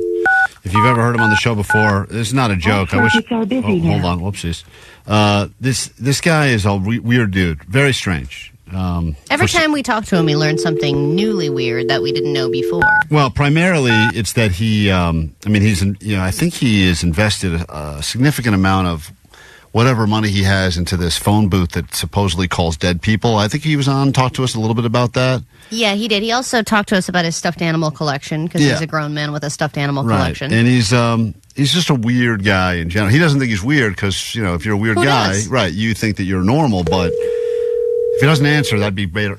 Slayer of dinosaurs at your service. It's the great Uncle Leslie back on KROQ. Hello, good sir. Well, hello, good Kevin, and should I say hello, good Allie? I hear she has aspirations to take over the show. What? Yep, that has been happening quietly behind the scenes for a while now. Did you see that in your crystal ball, Uncle Leslie? I did. I spent a week in Cuba. I know you don't want to talk about Cuba, but I spent a week with a very strong woman, and so I appreciate the power of females. Well, it's about time. Okay. How strong was she? How strong was she? She very capable. Whoa! You take Uncle Leslie, you go, boy. Uncle Leslie, you take a lot of trips based on like where psychics and mediums tell you to go? Is that right? No, I take trips. Well, I take trips based on where my capability, my psychic capability, tells me where to go. So I'll do one more plug from Cuba, and I'll turn it back to you. It is a place to visit. You will have a great time. Just don't fall into a pothole. Okay. Right. Okay, good advice. Uncle Leslie, you say you can tell the future, right? I can tell the future for myself, but sadly I can't tell you whether you're taking over the show. Okay, so you can't tell anybody's future but your own? That's not my psychic skill, but good to know if you can tell your own future. So you know, like, for example, what's going to happen to you later today. You might have lunch and order a salad.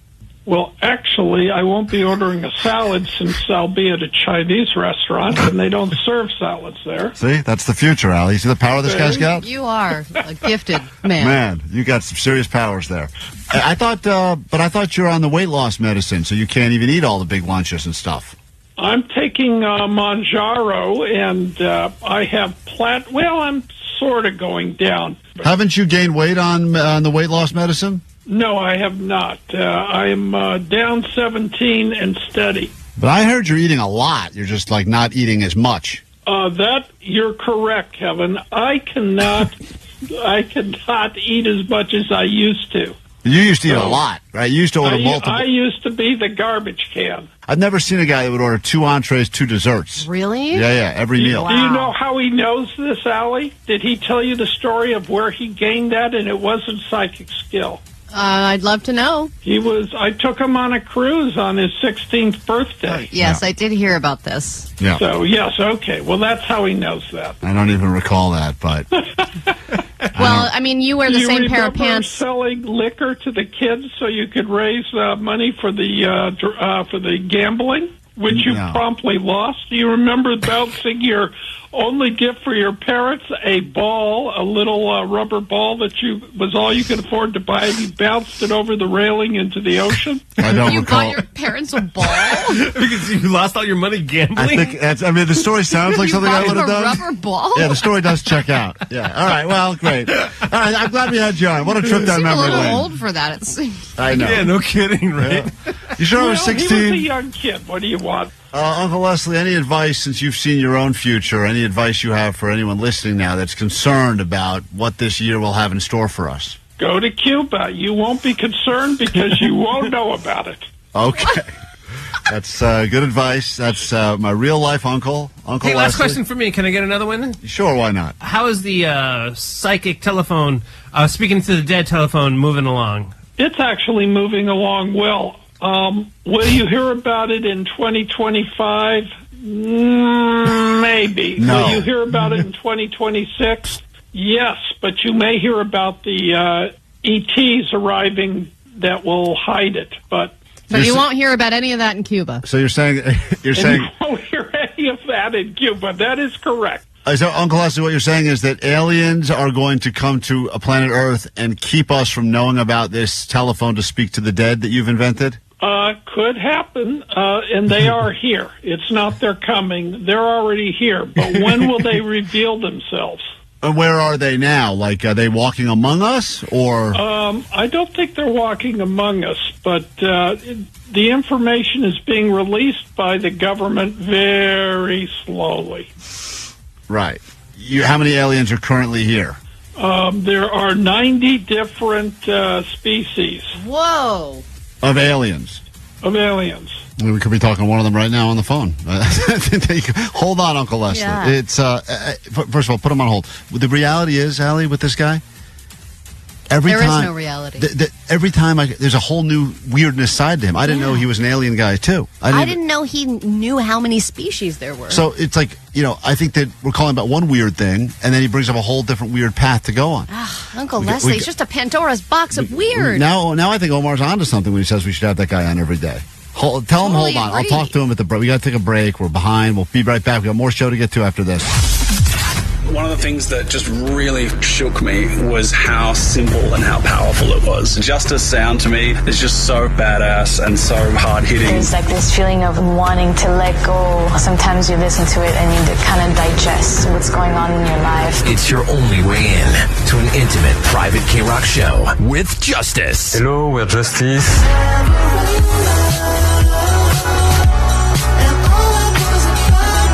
Listen every hour from 9 to 6 to win a pair of tickets to see Justice at a KROQ secret helpful Honda Soundspace pop-up.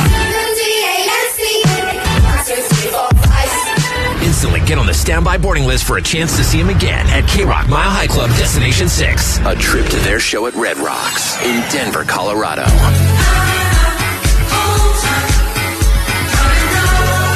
Keep listening to win, courtesy of KROQ and Virgin Music. The helpful Honda Soundspace is driven by your helpful SoCal Honda dealers.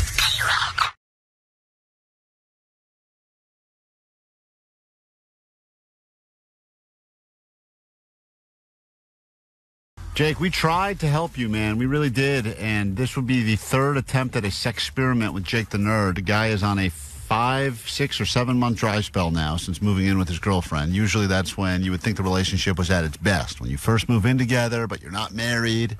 You still got all that fun of reckless sex. No kids to ruin that. Gosh, that's amazing. Good and you can have times. sex whenever you want. Whenever. You're living together now. No reason not to. Wherever you want. But for whatever reason, Jake has entered month number 6 of a dry spell.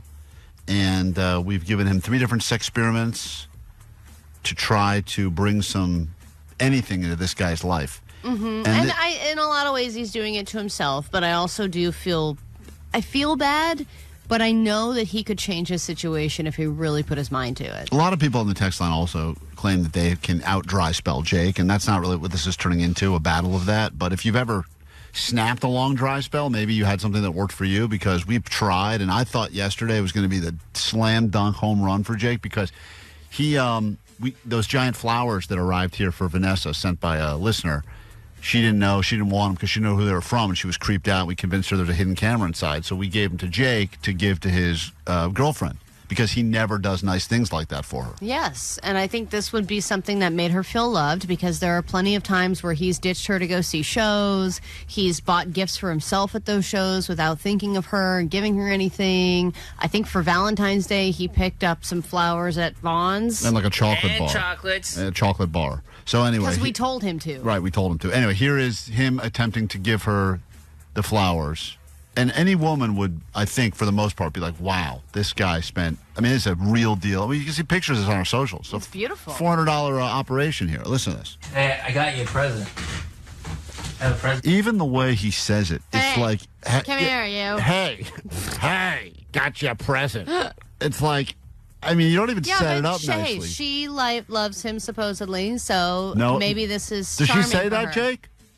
Sometimes. She says, I love you to you? Yeah, if I say it first.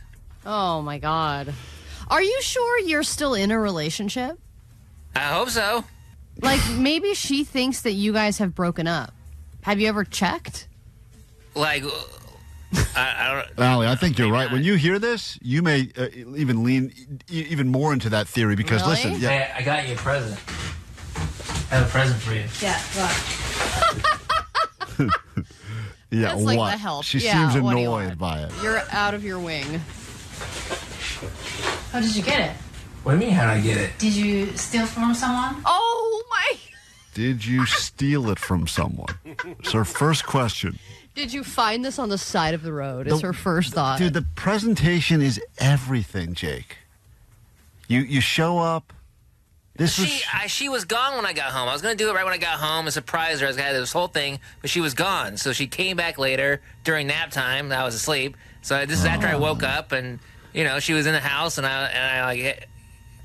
I'm not good at this. So if you had clearly, yeah, we know you ran out of stuff. Yeah, but if you had known when she was going to be home, maybe you could have stayed awake and been waiting for her. And oh my gosh, you're not taking a nap for once, and you brought her flowers. Like that probably would have upped the game. Or rip some of those petals off and have a little trail leading up the steps to her place. Why didn't you tell me that beforehand? Dude, I can't. We can't micromanage every part of it. Yes, you can. Baby bird me. Listen to this. What do you mean, how'd I get it? Did you steal from someone? No, I didn't steal from someone. Is it real? Yeah, they're real. What? Yeah. Careful, it's heavy. Why? How did you get it? I got it for you. I don't think so.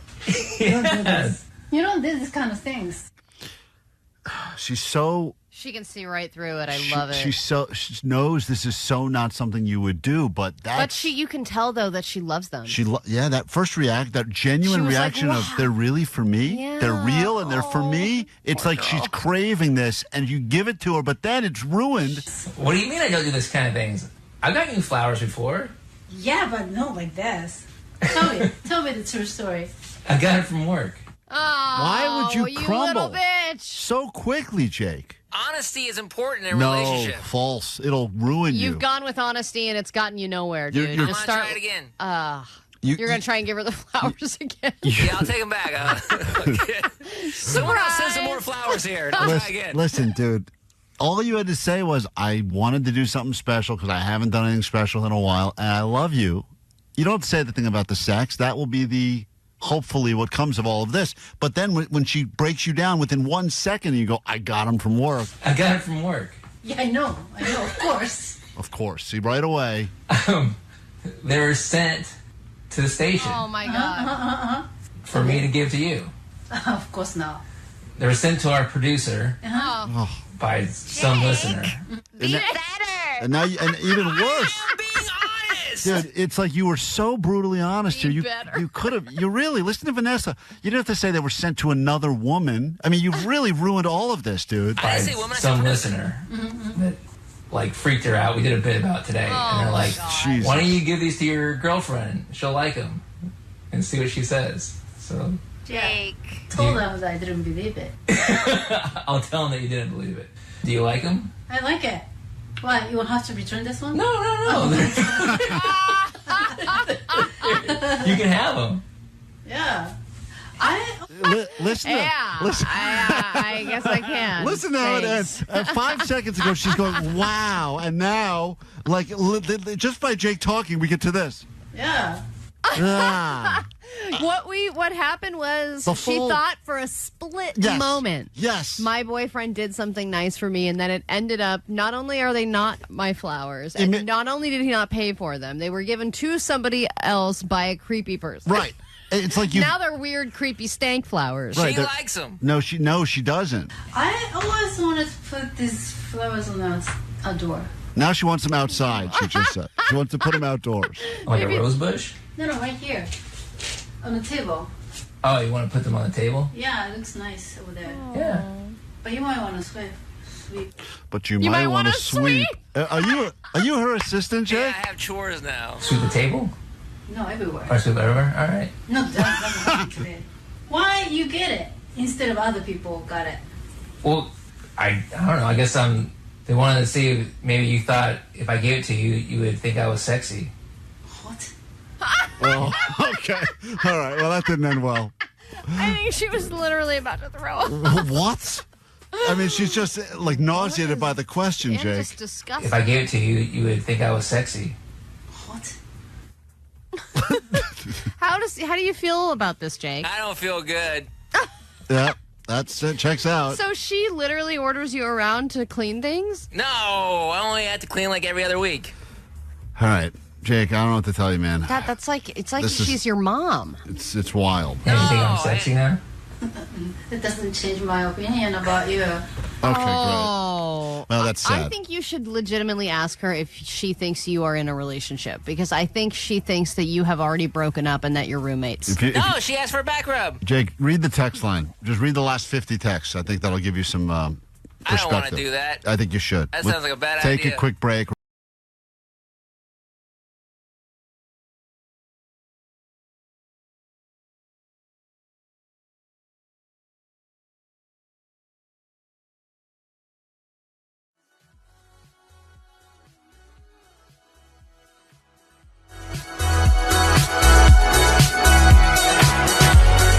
KROQ, Klein Alley Show. Justice, that's the sound of justice right there. More chances to win coming up in about 30 minutes with Nicole Alvarez, and we'll have more tickets for you tomorrow. And our tickets are real here at KROQ, unlike a lot of other places where they're scams, and that's why we at least once a week break you through and bring you into some of the biggest scams that are happening all over Southern California and beyond. We call it Bamboozled. Bamboozled. A lot of people fall for the scam, and now they're just like, damn. Take your money, sucker, cause you didn't know it was all a sham. And now you're just like, damn. Let's talk for a second about you're sitting at an intersection and you see someone there that's panhandling, and would the sign they're holding determine if you would be more likely to give them $1 or something? These days, I think maybe I'm just jaded. I feel like none of them are real anymore. What if the signs are clever or funny, or they say things like, hey, I'm not hungry, I just need weed money, or one of those things? Yeah, that had its place for a while, and then it just became like, hey, I'm not going to give everyone with a funny sign money. Right, because then it became like, I don't even think this guy likes weed. I think he is going to eat a sandwich. He's scamming me with his sign. He's like, I better say it's weed, otherwise no one will give me The anything. one signs that always make me feel really bad are the ones when they claim that they are raising money for a funeral. Those are the ones. And usually there's a picture of a child, and it's always very sad, and there's always a lot of them. And you can't believe that those are real, can you? I've given money to quite a few funerals. You have? Yeah, oh, yeah.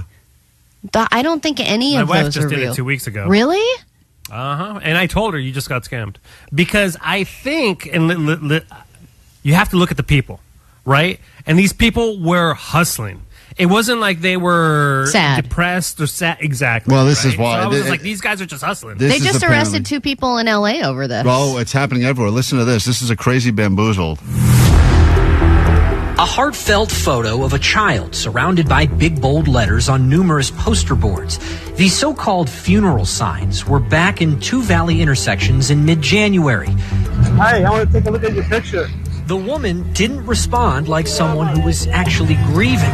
She flipped us off. What? Hey, she's upset. She just lost her son. She's going through that was actually a picture of a girl, but still, yeah, she's going through the 5 stages of grief, and everyone knows stage number 3 is the middle finger, right? So it's a great takeaway. So the guy just said, "Can I see your sign?" And rather than her, be all emotional, because they even played up the scam a little bit, but she just decided, well, I'll just flick them off. I love that, there are obviously a lot of scammers that have gone through a lot, or they'll keep people on the phone for hours and have all these explanations of things. The people who just have not one follow-up, not one detail if they're questioned, they just have nothing. I don't appreciate the scammers that are, put in zero effort. Actually grieving. She flipped us off. So I will channel 5, channel 3. We don't need to spit.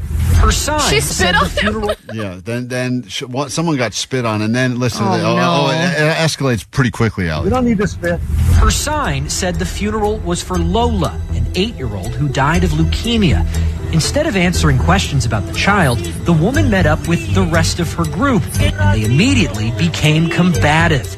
Oh, so a bunch of other people with the same sign or different kid cancers? Same sign, same picture, and then they decided to get angry at the people that were questioning why they were out there trying to scam for money. So you think well, what language is this? They tried pouring water on our phones, and one man decided to bare his backside. Guy got mooned. We all process grief differently. What a wild turn of events here. And all because the guy just said, I don't think your sign is real. I don't think there's really a Lola. If anyone questions you, just show them your ass. Yeah. Middle They'll finger leave. first. If that doesn't work, show me ass. Instead of answering questions about the girl. The girl. The girl who had supposedly just died of cancer. From the family Getty Images. Diana did not want to be identified, but she has seen the groups of panhandlers pop up for months. So this is something that's been going on for a while, and it happens for a while, and now it's too bad because every once in a while maybe there's a legitimate person out there that's trying to actually raise money for this, but more often than not, this, as they know, as the scammers know, this tugs at the heartstrings of good people, and good people that normally wouldn't give, all of a sudden go, man, I feel so bad for them, they got to go through that, and then only to find out you get mooned by this guy because you asked to see the sign. And it's crazy even because they go into the detail about where they found the picture. It sounds like there's a ring or something going on. The last time we saw these signs, there was another girl on the posters who also supposedly died of cancer. But a closer look shows the photos were ripped offline. There's a watermark still on the image. Wow. It still says on the image, Getty. They didn't even go through the effort of editing that out, which is crazy. They didn't even screenshot like somebody's Instagram. They just went to Getty Images. Yeah. So that's... Then what did they put in? Sad girl who looks like she has cancer? I don't know if you want to find a sad girl picture or a happy girl picture if you're trying to raise money. Yeah, I guess you're right. But then, people like Omar's wife will donate, and then that's what keeps them all going, is that it works, obviously. That's why they have a whole ring. In our next Bamboozled, hold on one second. Francis, we'll get you on quickly. In our next Bamboozled, though, we'll figure out once and for all who gets scammed more. Johnny's generation, Gen Z, or the greatest generation, the old people that apparently fall for all the scams. What's up, Francis? Hi, good morning. Good morning. Yeah, I was just wanted to comment about those homeless with those signs. Yes. I actually have a true story. My husband went some kind of undercover to one of a homeless that had a sign with a cane. So he ended up taking, long story short, he ended up taking a short video of him. He was getting out of his SUV, a BMW SUV. And then, and this is a true story. We even call a radio, a news station for them to do an investigation. And the guy was standing out there like he was, poor, broke, and had a cane, like he was blind? Yeah, of course. Yeah. He claimed he was a vet.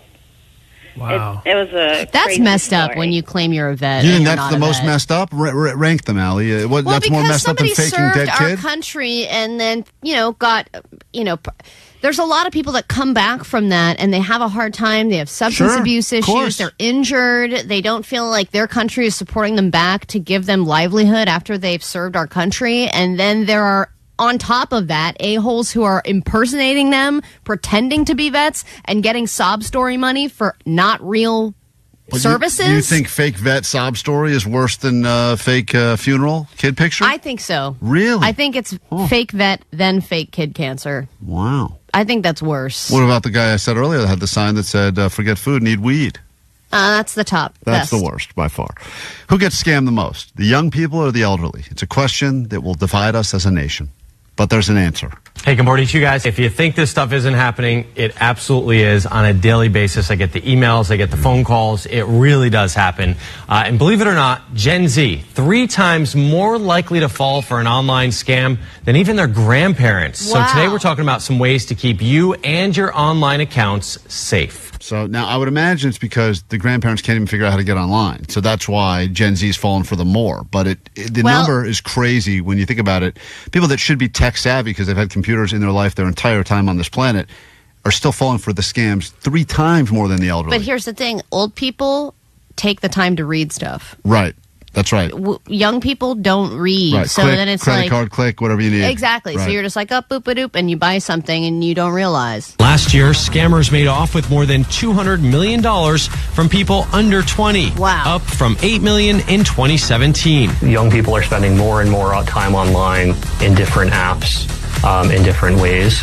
And scammers are honestly adjusting, learning their habits. Your first line of defense? Education. Oh, who's got time for that? Forget like I it. said, we don't want to read. No, I thought they were going to give us a better first line of defense. Education, you've lost me. I'd rather lose $200 million. Then take this hotline course? Forget it. All right, there you have it. Don't get scammed. Keep your money so you can use it to give to us. Ha-ha. I think we have another pair of tickets for you to see Justice. Oh, we don't? Oh, Nicole will have those for you. Nicole will have those for you coming up at 10 a.m., less than 30 minutes. But right now, some inspo for your day from the Smashing Pumpkins on KROQ.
Coming to us out of the sky, World Famous KROQ. the familiar voice of radio brings endless hours of Klein Alley Show.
just about do it for us.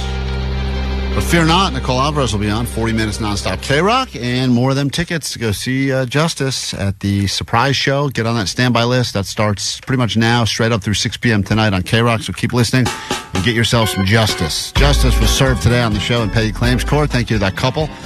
Who knows if they stay together or break up forever. That was a heated argument. If you missed it, check out the podcast that goes with the show. If you're in a relationship or want to use a saver and want to use a spender, you're going to want to hear the Petty Claims Court that took place earlier this morning right here on KROQ. You can also watch that on YouTube because after we stream the show live every day, it goes up for your viewing pleasures.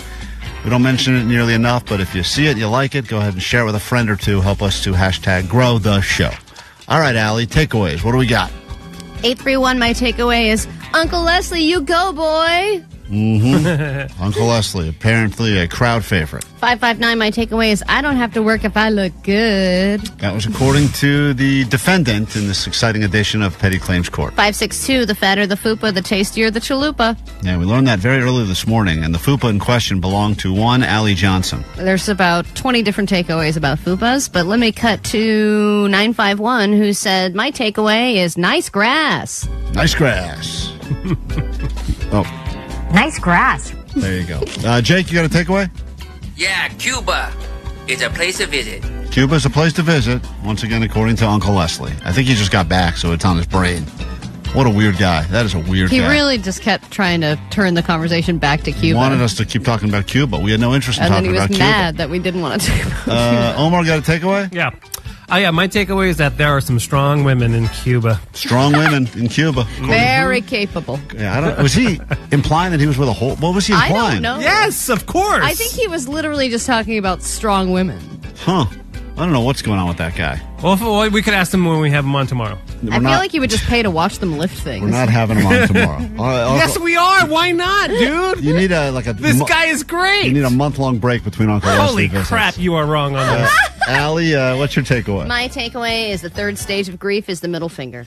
All right, have a great day. We'll do it tomorrow. Try to do it better. If you need the GOAT line, in the meantime, it's open for you, 844-956-GOAT. Remember, this Friday, we're going to be having the lie detector guy back in studio for some live Lie Day Friday. So any questions you want answered and want us to prove we are telling the truth about anything we've done on the show, make sure to get them to us. Slide in the DMs, Klein Alley Show, or leave them on the GOAT line, 844-956-GOAT. Have a great day. Do it tomorrow. Try to do it better. Final takeaway, happy birthday, Johnny. I just saw that come through. So happy birthday, Johnny. All right. That they feel that that you know they feel that